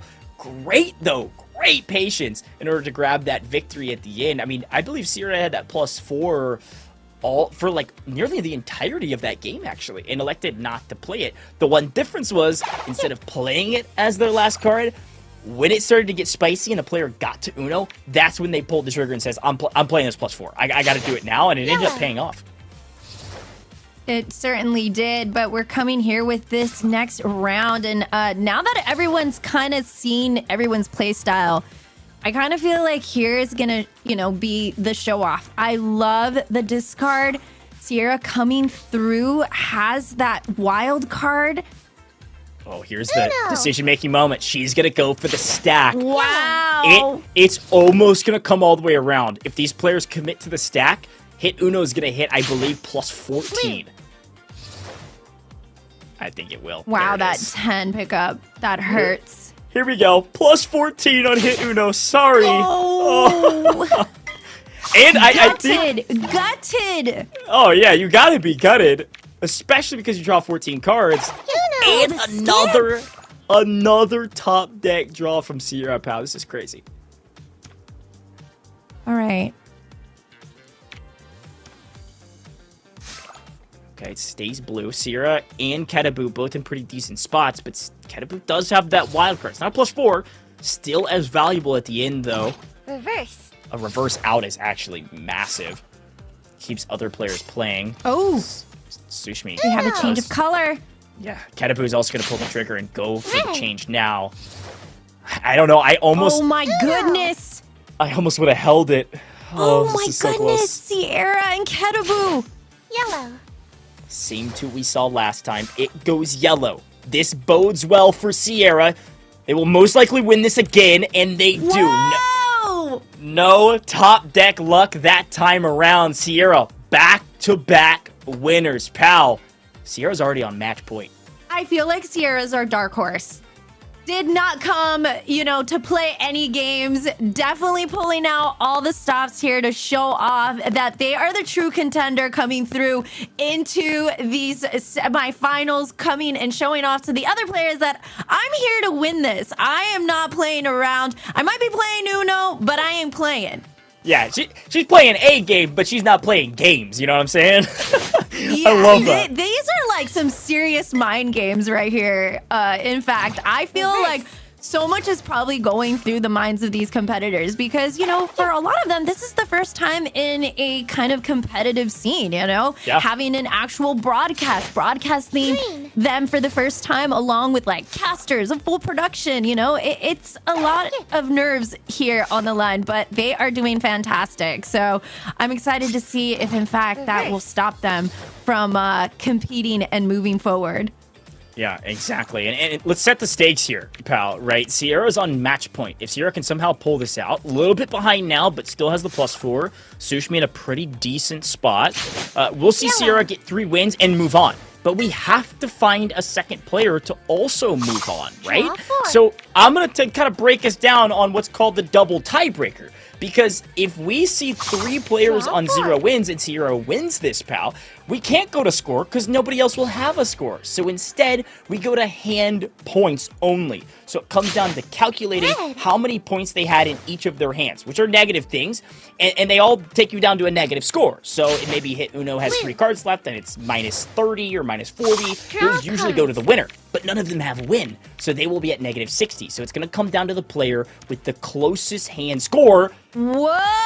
To 0. Uno! I explained it all, pal, and it doesn't matter because Hit Uno yet again doesn't have to hit Uno. Discard all, win. Fantastic, done. I love that through all that explanation, even though it was like flawless and beautiful and very eloquent, Hit Uno just came in with that Uno and just took it out and was like, no, I'm here continuing. Do not, take me for a fool. I'm still in this game. I gotta say, I think I figured out the kind of name nomenclature here for Hit Uno. They've just decided, hey, I'm gonna, adequately name myself Hit Uno and then never hit Uno and just continue to win off discard all. So, hey, if that's Hit Uno strategy, I'm here for it, and they could do it again. They can burn their wilds here, keep it on red, and win the game yet again without hitting Uno. It's definitely possible. Ooh, and that beautiful discard, changing all the colors. Back to green, back to red, baby.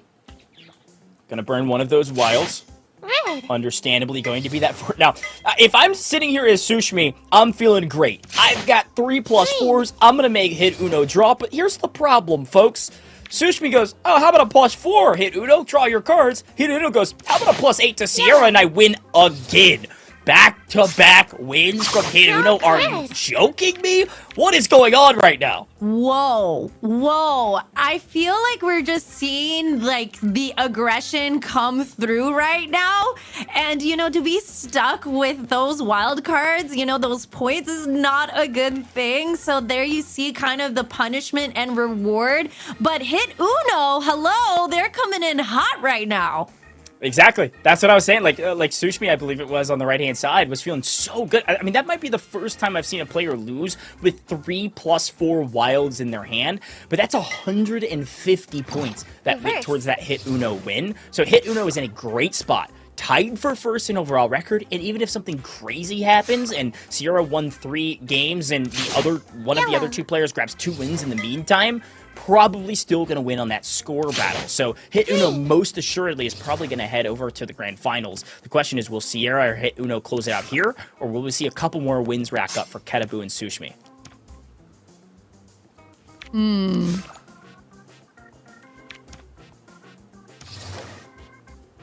Ooh, that changing of color.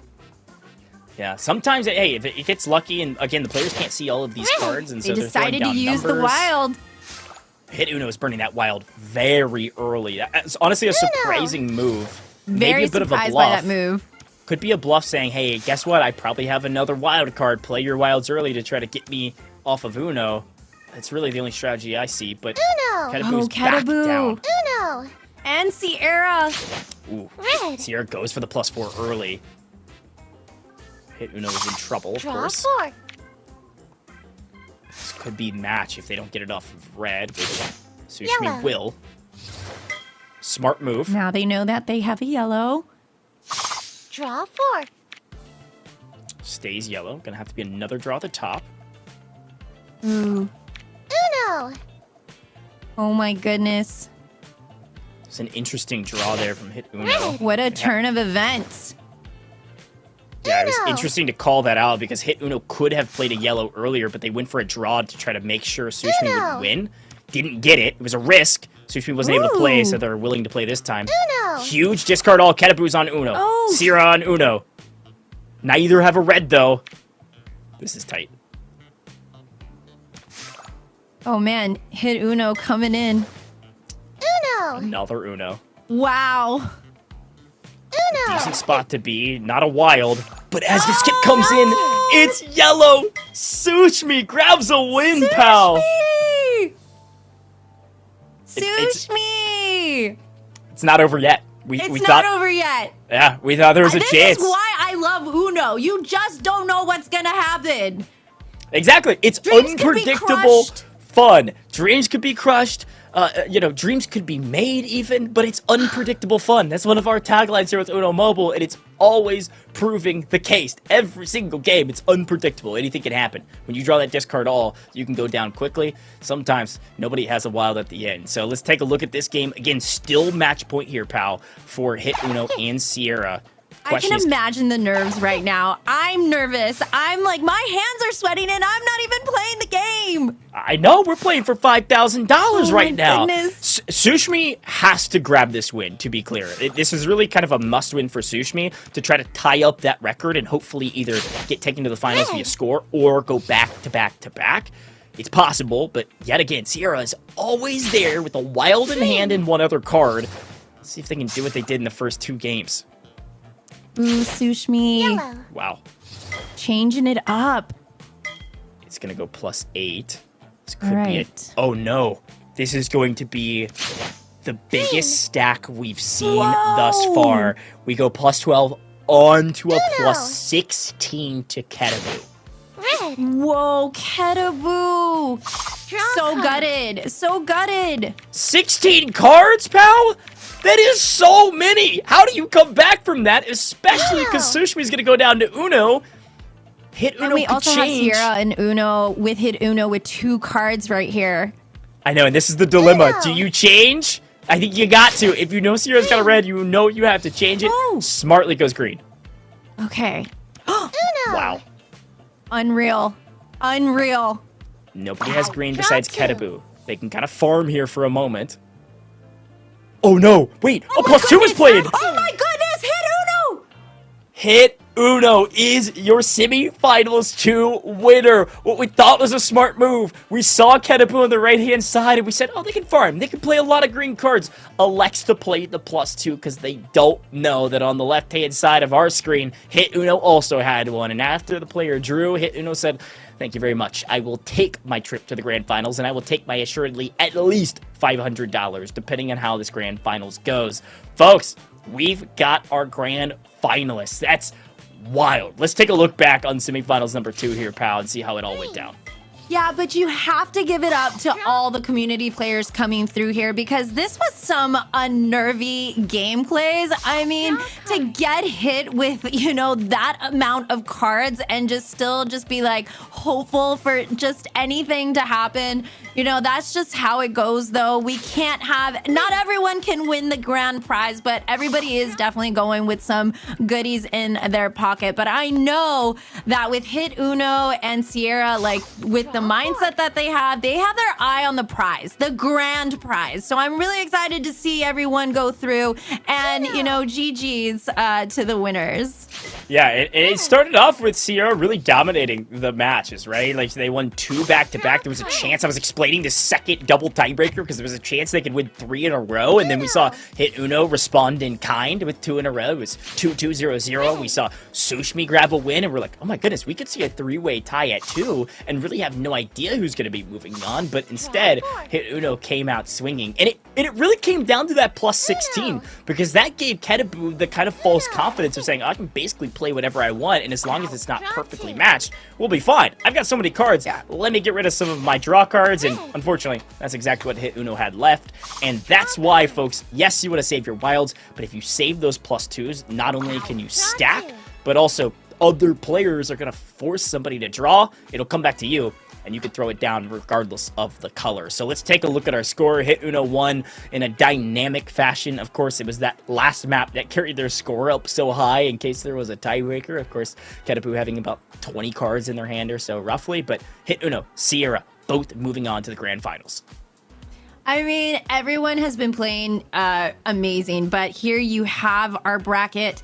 And, it's kind of crazy because I feel like there was a lot of upsets. Like, obviously getting stuck with so many cards in that moment, I personally would feel like my nerves would be through the roof. But, great composure from the rest of our players. Congratulations to everyone moving forward to the grand finals. Exactly. We've got M2 Fank 11, Chris, Hit Uno, and Sierra in the grand finals trying to battle their way out for a lion's share of $5,000. And not just $5,000, by the way. There's an in-game title you can earn and a pile of diamonds. You heard that VO earlier. There's a lot of diamonds on the line. I think it's $10,000 or 10,000 diamonds on the line if you get first, along with those $3,000 that you can win. So a lot of in-game currency and a lot of real currency that you can take home. And as we took a look at that bracket, we saw our players kind of move on. A lot of us are thinking, hey, okay, this has been so much fun. How do I get involved next time? And Pal, I think we can tell them. They can just type exclamation point Uno in the chat. Exactly. Go download Uno Mobile right now for free. Exclamation point Uno. Or if you're in the description, you can find it there. There's a link there. Click it. You'll go download it in the iOS store or the Android Google Play Store. You can have an opportunity to play the game for free. And of course, you can also head over to the Uno Mobile Discord where you can really hang out with a lot of Uno Mobile players that are like-minded. You have a chance to maybe trash talk a little bit in good nature. You can talk to some of our amazing moderators that are in that Discord chat and find a lot of these friends of yours that maybe they could be friends of yours that you don't know, or maybe you and your friends could join it. So exclamation point Discord should pull that up in chat, and that's been rotating through along the way as well. But Pal, we've been talking a lot about Uno Mobile and how they can play for free. I think it might be time to give away some things for free. Oh, this is my favorite time. Besides seeing everyone qualify for this amazing event, it's time for a giveaway. Let's do some giveaways, please. All right, so what you got to do, tell them. Yeah. Debut one champion. Exactly. You go into your settings, scroll down to gift code, type in debut one champion. No spaces, type it out. It is a one like the number, not spelled out. So debut, the number one, and then champion. Debut one champion. Type it out because there's a lot of things you can earn with this one. There's only 1,000 uses of this, by the way, and there's a lot of people watching. So type it in as soon as possible. Don't worry, games won't be getting started yet. We're gonna wait on you to type this in. It's 1,000 coins this time around. 15 diamonds and 8 shields. And a golden scratch, actually. The Uno golden scratches, it's like a raffle. You type that thing in, you grab that scratch, you scratch it off, you see what you earn. So there's actually a bit of randomness this time around. Go get that scratch card. But I was talking about the prizing, Pal. I want you to take us through the pricing. I love codes, but we're here for the prizing. Yeah, you're here for the cash. I mean, look at this. If they win first, they get $3,000. Take me through the rest of this.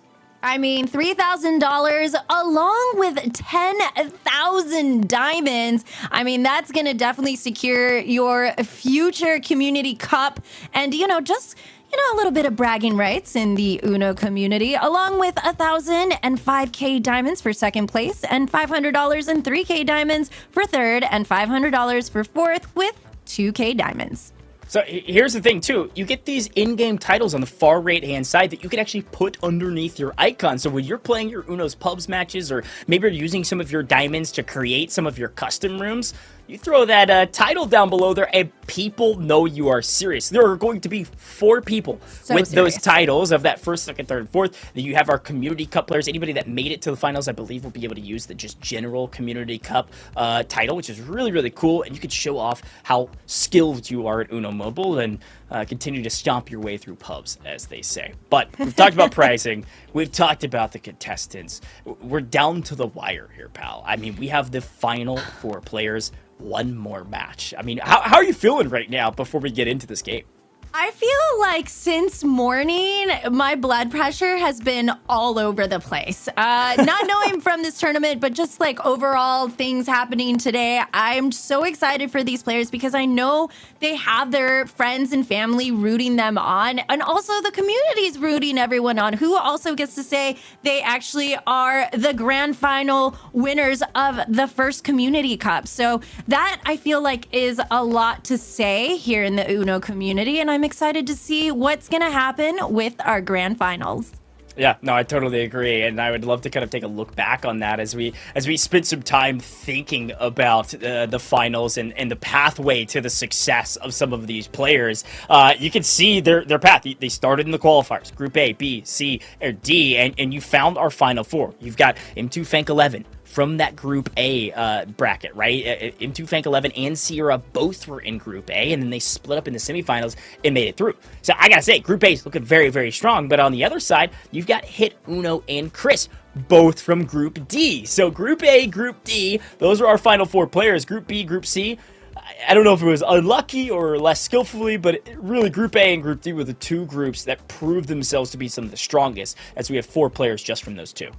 In terms of like how strong, it was also just the way they strategized through the semis just to get themselves and a secure place into the grand finals. And I've been talking through this event, seeing in fact if they're actually gonna bring this strategy along or completely wipe, because obviously in Uno you have to be quick to change your strategy because you just don't know what kind of cards you're gonna be dealt. So I've really loved a lot of the strategies coming through. The bluffing has to be some of my favorite because I just feel like this is where you're getting in the mind of your competitors. Obviously, bragging rights, but we have a prize pool to give away. And I think, you know, we can't have a bunch of first place winners. There can only be one. So I'm excited to see what's going to happen here for our grand finals. Well, I know you're excited. I'm excited. I know chat's excited. We've got more giveaways coming down the line, but first, it is the grand finals of the very first Community Cup debut. Let's tune in. Taking a look at these players one more time. Hit Uno, Sierra, Chris, M2 Fank 11. They've been dynamic all day today, but now's their time to shine. Try to walk away with first place with $3,000 on the line for first. They're all winning something. They've earned that, right? They've made it through just rousing battles of Uno, but now the question is, who is going to earn it the most? Who's going to walk away with the most? M2 Fank 11's looking very strong, but we've got 3 players with 2 wilds in their hand. You know, Chris has been kind of this, you know, we can't sleep on Chris and his play style. I feel like that could be a huge strategy coming into this grand final. But look at Fnac with the just beautiful 2 card and then just placing it here. But, you know, Chris just moving it along with that red. We have 8 cards now. Oh, my goodness, Sierra. Oh my goodness. That was going to be close. Sierra's drawing 12. It was a triple stack, and it was almost deadly because M2 Fank 11 did the all too infamous, really, bluff. Changing it to red, I believe, at the very beginning. Didn't go blue. Has not given away their final color of their card. That skip, though. That skip. Chris being very patient with the play. Yellow. And there you have it. Moving it along with yellow. Going to continue to save that +4 smartly. We've seen that pay off in the past. Sierra's got a long way to go, but with discard alls in play, you can see a lot of these cards can be dished out. Can do it again with green. If they can draw one for yellow, they're right back into the mix. They're able to get rid of some of their reds, but the problem is Hit Uno's got one of those. I mean, Hit Uno, Chris, Fnac with this double. Everyone pushing through to an Uno situation. That's just unfortunate. The triple Uno goes to green. This will be a win for M2 Fank 11. Oh no! I spoke too soon! Wow. You cursed him! Should still win here, unless they drew another top deck skip. Okay. Oh, my heart rate just went to the moon. I almost ate a shoe. I don't even know. I've never been that wrong about the +4 wild is almost always a win if it's your last card. Unless, of course, there's a wild on the discard pile and you top deck a wild and keep the play moving. Ended up not mattering, but still, shout out to that play. That was close. I mean, Fnac just kept the composure, and wow, you almost cast or cursed him. Luckily, that did not happen. So congratulations for that first win. My goodness.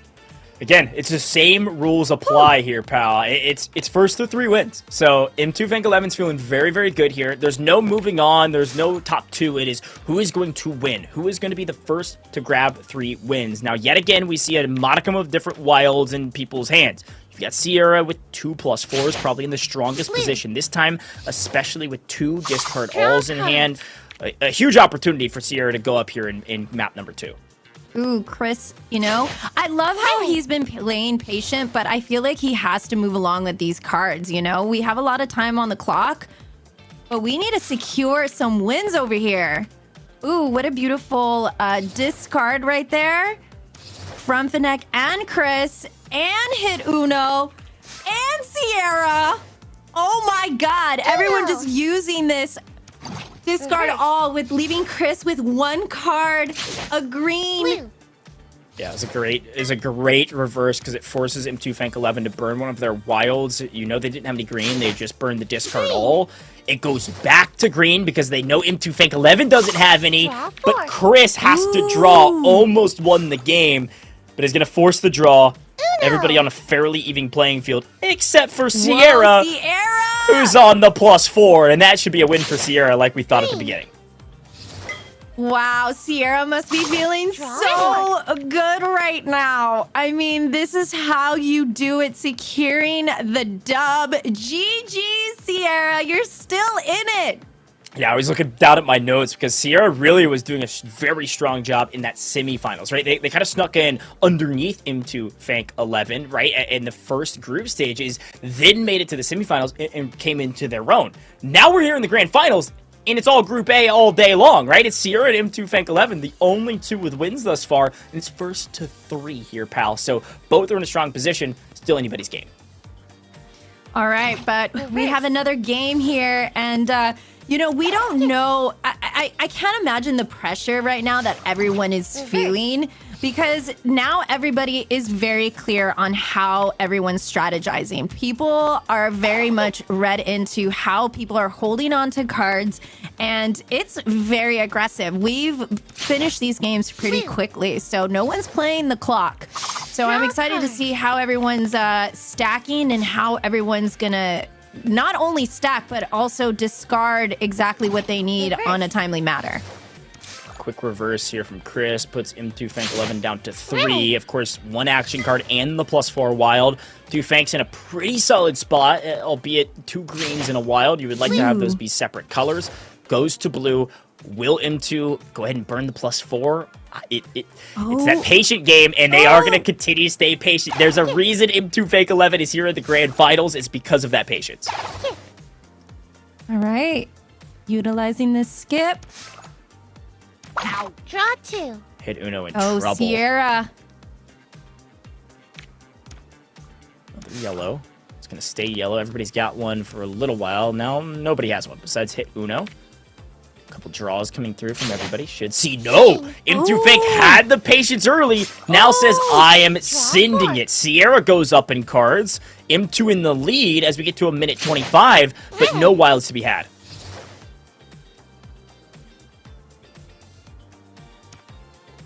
Easy discard. Staying red. Wow. But M2 is going to bring it back to green with that +2. That was massive for M2 Fank's chances to win this. Not a single player has a wild right now. This might be the first time we've seen this throughout the entirety of this debut. We have 50 seconds on the clock, moving forward.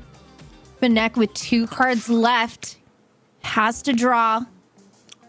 Yeah, and you can see Hit Uno has actually done an amazing job in order to have a chance here in the final moments of this game. Not because they have a low amount of cards, but because all of their cards are low numbers. They've got 2 zeros in there, somehow inside the top 2. Oh my goodness, but Chris. 30 seconds on the clock. Still potentially anyone's game because they've got to get Chris to draw a card. They can't delay. They know it. Chris draws here. Unlucky draw. That's an action card. Chris is out of it. Hit Uno. M2 Fank 11. M2 Fank also draws the action. It goes back around. Hit Uno draws the wild and has to play it. 10 seconds.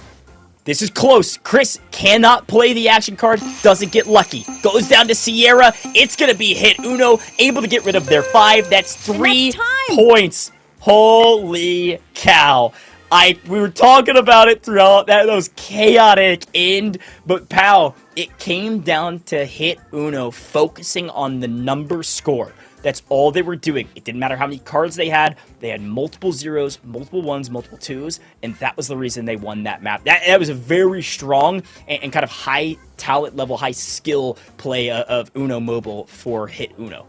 That was cerebral Uno, okay? That was pretty intense right there. I have to give it up to Hit Uno on that play. That is definitely going to get in the mind of the different players, because now this is not like, you know, your typical, like, I'm playing Uno. These people have been playing Uno thousands of times. They got probably thousands of games under their belt, you know? So, and we're, you know, there's a lot on the line right here. Exactly. Hit Uno with a strong play puts them up to 3 wins overall. 1 win apiece is what I mean by that. 3 maps, 3 winners, all different. So nobody's on match point. As we see Hit Uno's play here, you can see we don't know the other cards yet. So you can look at Hit Uno's hand and say, what is this player doing? What are they doing right? What are they doing wrong? Based on what we're able to see in just a moment when we reveal all of those cards. Plenty of action cards here. They're going to like to save them yet again. Fnac taking their time with this play. Gotta think through your strat. You only have 10 seconds to play. You might as well use those 10 seconds unless you're kind of coming down to the final moments. Oh, 100%. As we get down, if one of these players gets down to 2 cards, there's the reveal. I was gonna say. Saving that card. 2 wilds apiece. Hit Uno cannot catch a break right now. Wow, Chris with 2 cards left. Will it stay blue? That was an early +4 from Sierra, but it's exactly what they needed to do because M2 Fank was in a really tough position. But that's the issue. Chris also has a wild in hand. Chris also is on kind of the door to victory in this map.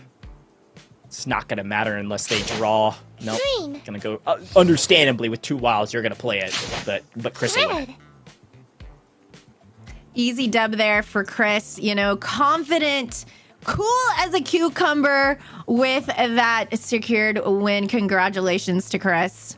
Yeah, a big win for Chris. Keeps him in the running, and we've got a very tight race across the board here, pal. I believe, I think all 4 of our players now have a win. So it's still a tie ball game. Nobody's on match point, and it is anybody's $3,000 at the top of this.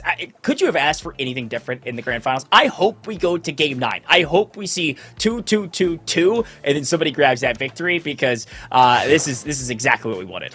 This is like mental exhaustion. They are probably all like, oh my goodness, everybody here knows how to play Uno to the next level. So I'm really excited to see how everyone, because now everybody's got to win. Reverse. Exactly. Everybody's got to win. Everybody wants to win. They not only got a win, but they gotta win because this is for $3,000 at the top. They're all walking away with some money. But as we start talking about some of those tiebreakers, that's also going to come into play. You want other players to have a ton of cards when you go out. If you go down to 0 cards and you have one of the players that you're competing against with 20 cards in their hand, that's a huge, huge boon for your overall score. So you make sure you win some of those record tiebreakers because that could be the difference between you winning $500 or even $1,000.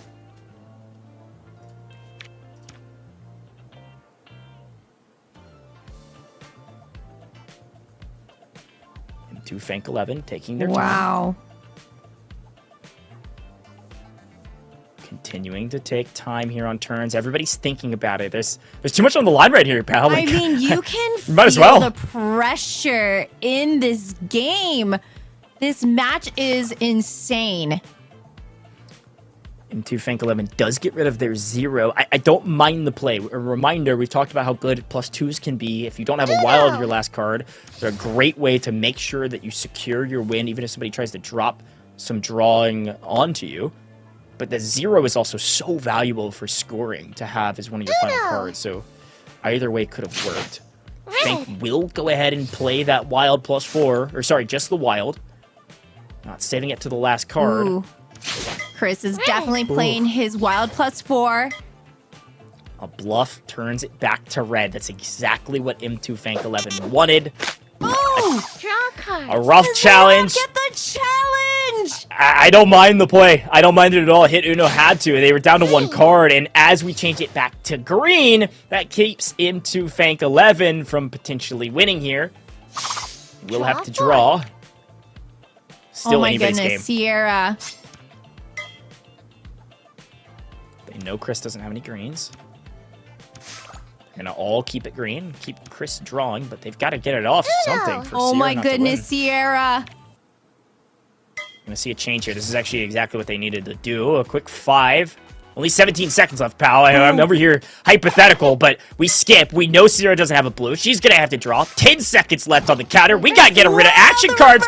Chris is in the lead because he gets rid of all of his action cards. The double reverse, though, he might have to draw, or does he filibuster? Oh no, the filibuster win Chris, with the filibuster, wastes the remaining 4 seconds with his turn taking 5 and is able to secure the victory. Oh, that was stressful. Amazing. But you know who wasn't stressed? Chris. Yeah, Because true. he knew exactly what he was doing, playing those cards, making sure they were nice and low to secure that place. Because that time, all of a sudden you blink and it's done. So I felt like some of the players probably just were so strategizing, trying to get rid of their cards, but that clock was not in their favor. Yeah, I gotta shout out my replay team. They've been doing an amazing job. I want to make sure that's on the replay package at the end because that was crazy. Had like 3 action cards and was able to get rid of them so quickly because they had the skip combo and the reverse combo. Gets rid of all his action cards, then has enough to win and filibusters for the victory. Massive. Yeah. Now, Chris is on match point. Not a great hand to start with, but a usable one. Except when you're getting skipped, then you can't play anything. But still, a usable hand. But I do think that this could go another game. It's going to be a tough game for Chris to win.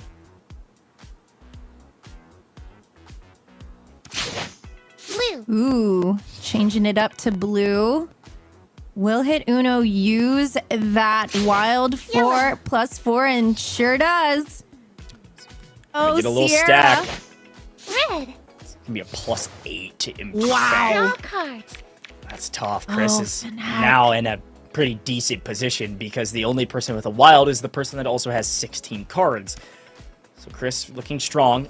+2 will then stack over. Uh-oh. Not looking strong anymore. That's going to be a triple stack over to Chris, and Sierra's on Uno. Whoa. Okay.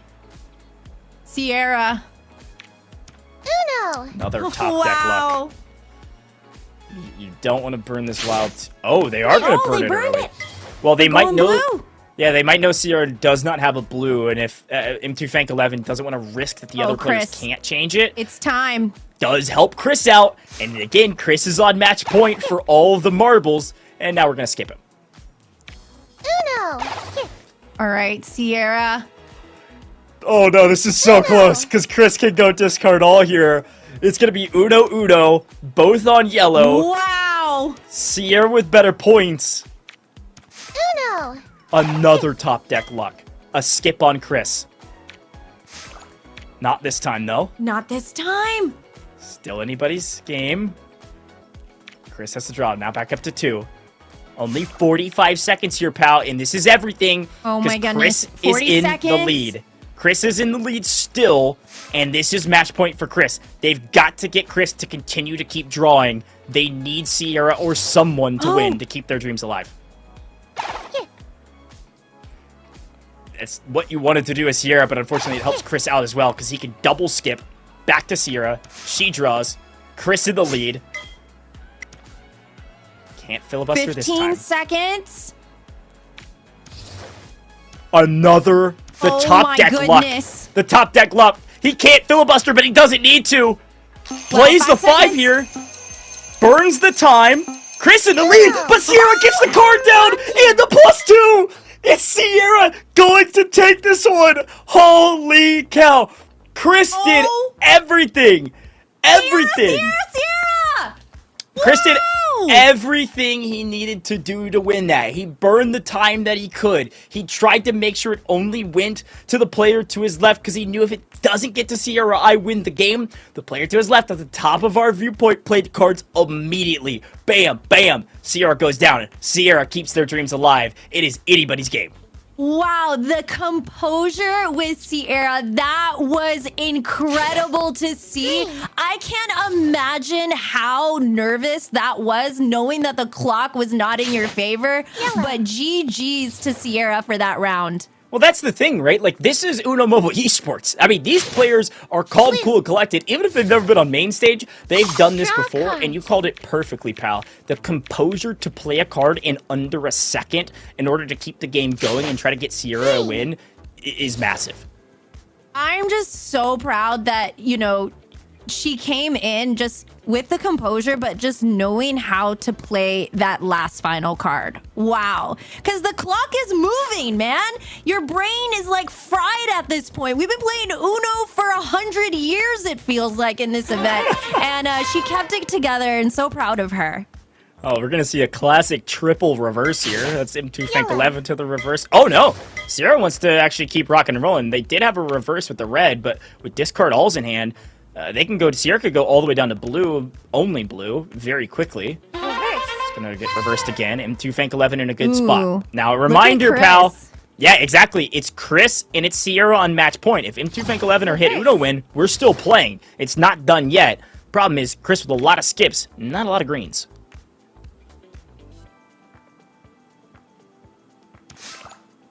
Good for M2 Fank. A lot of cards for Sierra, but she can get rid of them quickly if it gets to any color that she can utilize.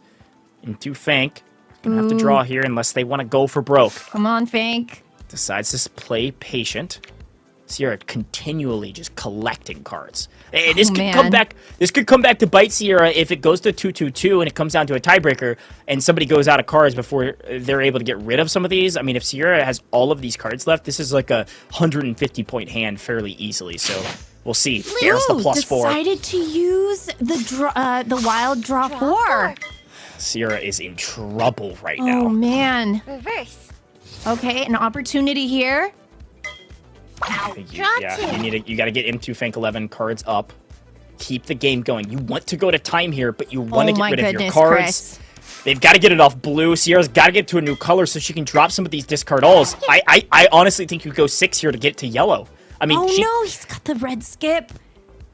Yeah, that's the issue. Is he gonna use it or draw? Of course, he's using it. Oh no! If she goes blue, Chris goes down to 1 card. This could be it. Sierra has no way of knowing, but you've got to get to the discard alls. If you're Sierra, you're in trouble right now. Chris down to 1 card. 5 seconds away. Throws the discard alls down. M2 Fank 11 can't play. That's a Chris victory. That is a Chris victory in this game. That's a Chris victory at the end of the day. The sleeper, the dark horse, Chris comes out on top and wins $3,000 along with 10,000 diamonds and of course that all too elusive Uno Mobile Community Cup debut champion. Congratulations to Chris. A massive, massive victory and it came in those final seconds. Wow, GG's to everyone who's competed today. What an opportunity to show off to the community that you are a grand contender, but there can only be one winner. So GG's to Chris. What an epic play. Like from beginning to end, I've like just different kinds of strategy, definitely getting in the mind of his contenders. I have to give it to him, keeping it cool, making sure running that clock and kind of getting in the game with, you know, just strategizing, taking their time when they wanted to play a card. I loved it. Loved it. As we take a look back at some of these replays here, pal, I mean, we're going to get to see everything. We saw a number of discard all wins, even a filibuster win that I know production put in this package. It's all I want to see is the filibuster win. But you saw victories from basically everyone. I mean, you saw everyone playing fantastic games. Sierra was trying to rack up as many cards as they could at the end to try to grab that victory out from underneath somebody else and stall into the next round so that they could win. We do know Sierra will walk away with that second place prize, which is still a fantastic victory, but you can see Sierra's victory here, but it really was the story of Chris and how they were able to find 3 wins in the grand finals.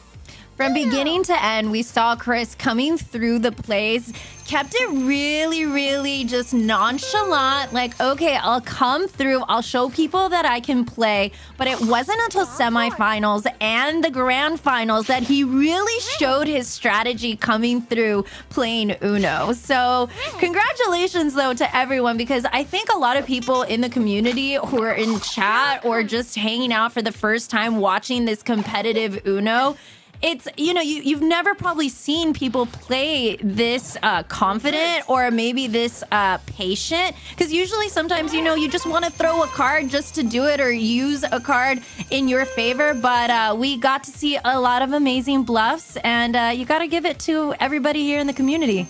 Exactly. I couldn't have said it better myself, pal. And we saw just a moment ago the filibuster win. It was, hey, sometimes you got to play the right cards, like you were saying, and sometimes you don't need to play a card at all, and you'll walk away with that victory based on score. So all of our players know the direct Uno strategies, and we saw tons of stacking, tons of discard alls, which were our 2 rules today, and then everyone played fantastic. And as we take a look at some of our final replays, it was one thing to note, unexpectedly, I will say, for grand finals, it went down to the wire. It went down to that final second.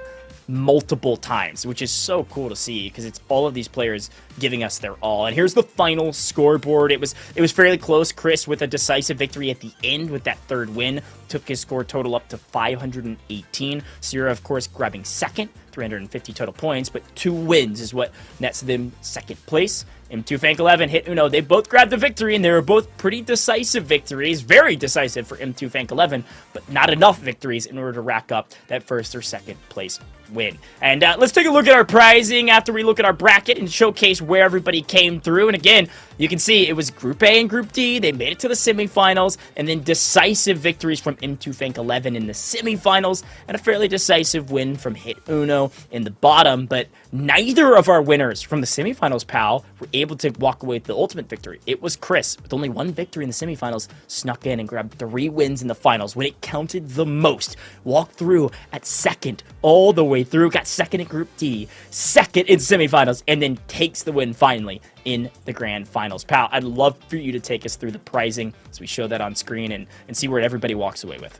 I mean, Chris must be feeling so good going through the semifinals to make it to the grand finals, knowing that he now secured $3,000 and $10,000 in diamonds for that first place. And Sierra, you know, not too shabby with that 1,000 prize and 5K diamonds. And coming in second, honorable. And of course, we got Fnac with our $500 and our 3K coming in third place, and Hit Uno with $500 and 2K diamonds coming in fourth. I mean, you have to give it though to everyone who's participated here, but Chris, our dark horse, taking in that first place. I'm so excited that we, you know, get to crown our first community member.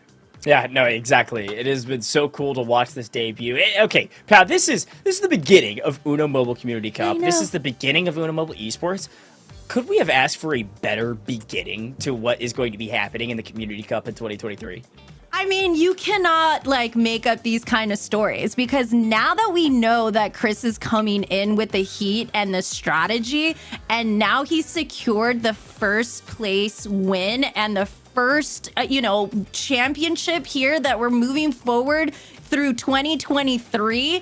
Everyone now that's participating or watching is like, I can do this. So you can. So you should go download, start learning, go join the Discord, maybe make friends with Chris. Maybe you might be able to see if he can teach you a thing or two. I don't know, but I'm really excited to see how everyone in the community feels about this. So I'm going to go into the Discord afterwards and definitely congratulate everyone because everyone did amazing today.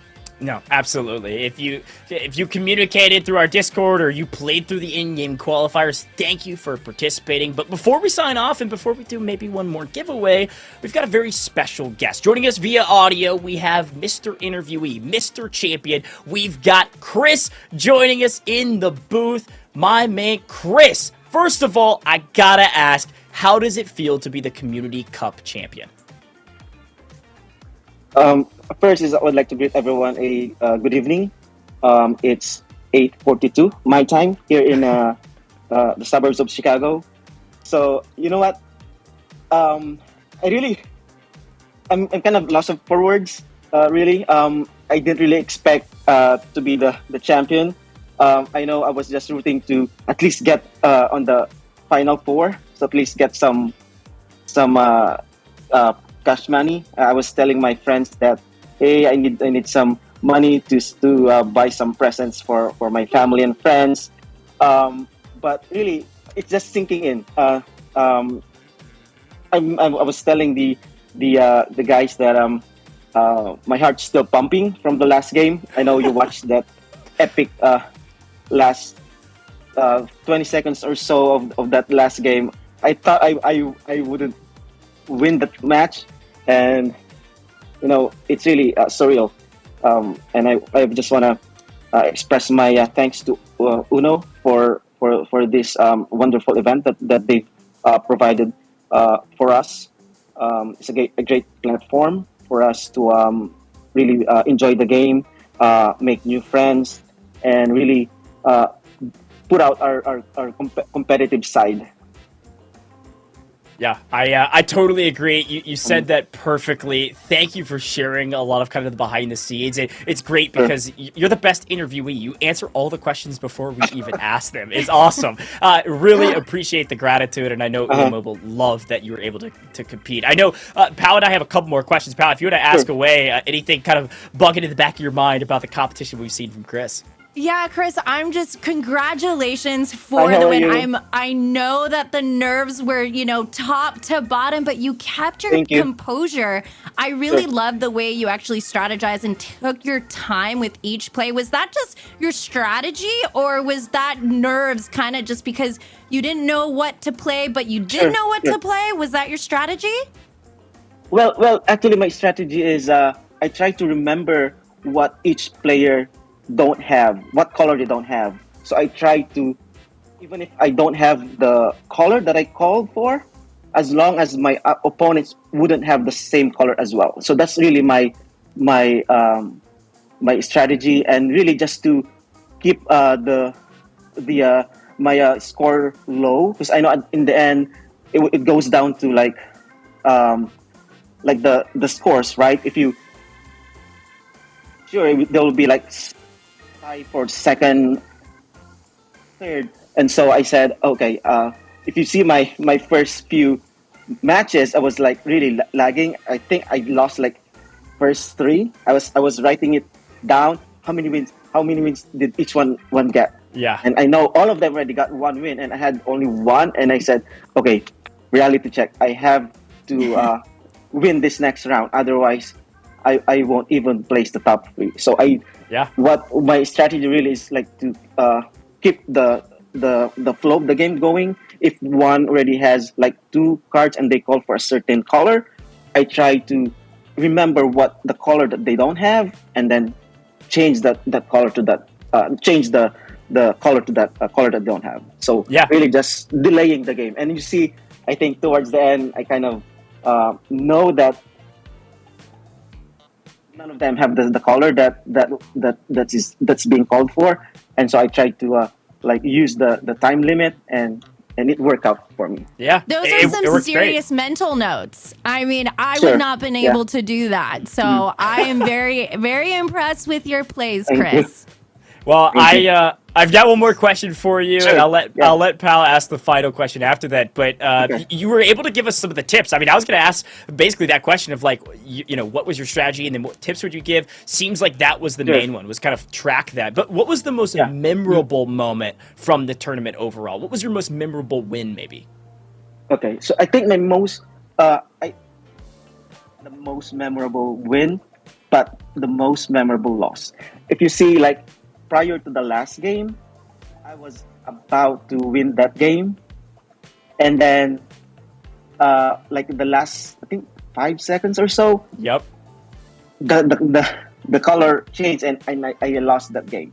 So I think I was really celebrating, kind of, and then, oh man, we have to go to another round, and I think it was I believe it was Sierra that got the win. That's right. And so he's ready. She's 2 and I am 2, and I said the next game would be the last game. And then I guess what the most memorable win, of course, would be the last match. I think that's one of the most epic game that I ever played in Uno, and I've been playing this for a long time.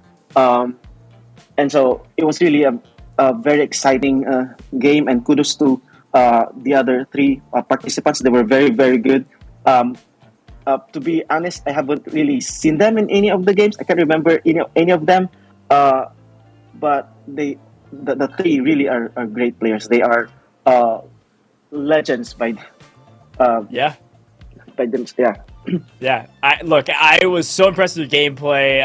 We'll finish up the interview with one more question. I've got to say, though, my favorite win, I called it out on broadcast a ton, was what I called the filibuster win, which was where it came down, you were in first, and there was still 5 seconds left on the clock, and it was the perfect amount for you to not play a card and make sure you grabbed that win. That was one of my favorites, at least. You had a lot of really good ones. I like that one a lot. Yeah, I'm pretty sure I'll watch the YouTube broadcast. Awesome, I love it. Yeah, thank you. Well, pal, if you would finish up, we'll give one more question to Chris, one last and then we'll let him Chris, go. And I promise we'll let you go so you can go Thank you. celebrate. That's But fine, yeah. I just have to know, like you said, the holidays are around the corner. This Okay. is a sweet, sweet little like cherry on top, you know, to Sure. take some of this money home. Mhm, You know, how does that feel? Like, you know, just closing it out. Let's put some good feels out there. How does that feel? You know, being part of the, you know, Uno community and Sure. securing that grand prize. Sure. You know, like I said earlier, I've been playing this game, I think for about 3 years. And then only like last year, around Thanksgiving season, November, when they have a special event going on, which I cannot say what it was, but it was a special, like a card trading event where you have to exchange cards in order for you to complete a deck. And so one of my friends, a long time Uno friends that I played with, and I joined her club, and in the club you could chat with other players. So it was the moment where she introduced me to the wonderful community of Uno. Firstly Aw. What's her name? What's her name? And I give and she already congratulated me, and I give a shout out to Yeah, Sarah give her a shout out. Elkilani. Yeah, my Aussie friend Sarah Elkilani. She's the one who really introduced me to Discord and FB, the social media for Uno. And from then on, I got to gain a lot of great friends, not just friends during the game, but really like lifelong friends. I would say that. And from then, I've been keeping up myself up to date with Uno through Discord, as well as the Uno official mobile group. And from what I could say is that although there's a lot of competition going on as far as like winning all the points and everything, but really there's really a great bond between Uno players. I think one advice that I could probably share to everyone is, you know, just be kind when I know there's a lot of like hate going on when someone is losing and that. But let's just all enjoy the game. I'm pretty sure once we let that competitive mind going while playing, and like I mentioned, the hate with other players, once you enjoy the game, you reach the goal that you set for yourself, whether it's be by winning the coins that you want, like those medals, that or the trophies. There's some events in Uno, like the Uno Road, where you need to gain some certain number of trophies. But just enjoy the game. That's really my motto, and just be kind to one another. I love that. Chris, love you it. have been a pleasure to have on the interview. Congratulations much. again. Go celebrate. Have a great time. Buy some Christmas presents. And I'm sure we'll talk to you again in the future. Sure, all right, thank you so much. And it's a pleasure to talk with you both. Thank you so much. Thank you. Have a good night. Thank you. Bye, Chris. Okay, well, pal, okay, first and foremost, couldn't have asked for a better winner. Wholesome, gave life lessons, advice, really checked all the boxes. I mean, Chris is the bomb, and you heard it here first. I gotta shout it out. God. He talked about the community for a very long time. Talked about how the community is important to him, as well as how you guys can get involved in the community. And it is worth mentioning, you can go join that Discord, learn more about the community Chris is talking about. What an interview. I mean, that was so wholesome. I had the tissue like right here. I was like, I could feel the adrenaline in the way he was talking, and how much it actually meant to win, and how unexpected it was. But just how amazing to introduce this event with such kindness and heart, and like shouting out the person who introduced him to the community. I mean, you could not have asked for a grander interview, but just how wholesome and beautiful the Uno community is. Right, exactly. And of course, Chris said he was outside of Chicago, and the friend that introduced him is, I believe, in Australia. In is what they said. Australia. So, really, really cool. Well, look, kindness goes a long way. And of course, Uno has been, the Community Cup debut has been a blast. And practice made perfect for Chris. I gotta say, he's very kind. He's very willing to open up his heart in that interview, but ultimately played the best Uno out there in order to secure the grand prize. And speaking of that prizing, pal, it's our favorite time of the show. Besides maybe the interview, we get a chance to do one more giveaway for you all at home. We love our Uno community, and there's one more that you can go plug in right now. Head over to your settings, go down to gift code, and then type in Stay Tuned 2023. Stay Tuned 2023 will redeem 1,000 coins, 10 diamonds, and I believe 8 shields, as well as 2 of those Uno golden scratches and 4 Uno speakers. So a lot goes down in this one, and there's only 500 times it can be redeemed. 500 people can redeem this. You gotta go type it in right now. Our show is closing. It is time. Grab the final rewards from the show. We have had a blast here in the booth, pal, and I couldn't have been more excited to be joined by you. Oh, same. I mean, this is the first time we've casted together, and I could not have asked for a more beautiful event. So wholesome, so kind, so sweet, but also competitive. You know, Uno Esports, who would have thought that this is the way we were going to introduce it? And I could not have asked for a better introduction. No, I couldn't agree more. It was the perfect show. It was the perfect event, and I'm excited about more in the future. You all heard it in that gift code. Stay tuned for 2023. There's more Community Cup action coming very shortly. But, pal, I'm going to give you a chance to give your final thoughts from the broadcast, because it's that time of the show where we start closing things down. So we've hit everything. We've hit the giveaways. We've hit the interview. Give me your final thoughts on Uno Mobile Esports before I bid you farewell as well. I mean, I knew it was going to be a good time, but what I didn't expect was seeing how strategy and mind games and how some cerebral plays came to play for this tournament. This is an introduction of the community, and the community, as you can see from that amazing interview by Chris, how strong and united everybody is, and also how just everyone wants to learn. And this was a great opportunity. If you're, here, download the game, learn these strategies, join the Discord, because this community is just going to get bigger and bigger. And we have so many events coming through the pipeline, so you're not going to want to miss it. And it's been such a pleasure. So thank you to Mattel and everybody and the production. Thank you so much for those replays, because we are able to tell a story for you guys back at home who are watching this amazing event. Exactly. Well, pal, you've been a pleasure to work with. Really appreciate all the insight you brought to Uno Mobile, but it's time to bid you farewell. Have a great rest of the night. You can go celebrate on your own and think back to all the kindness that Chris was sharing with the world.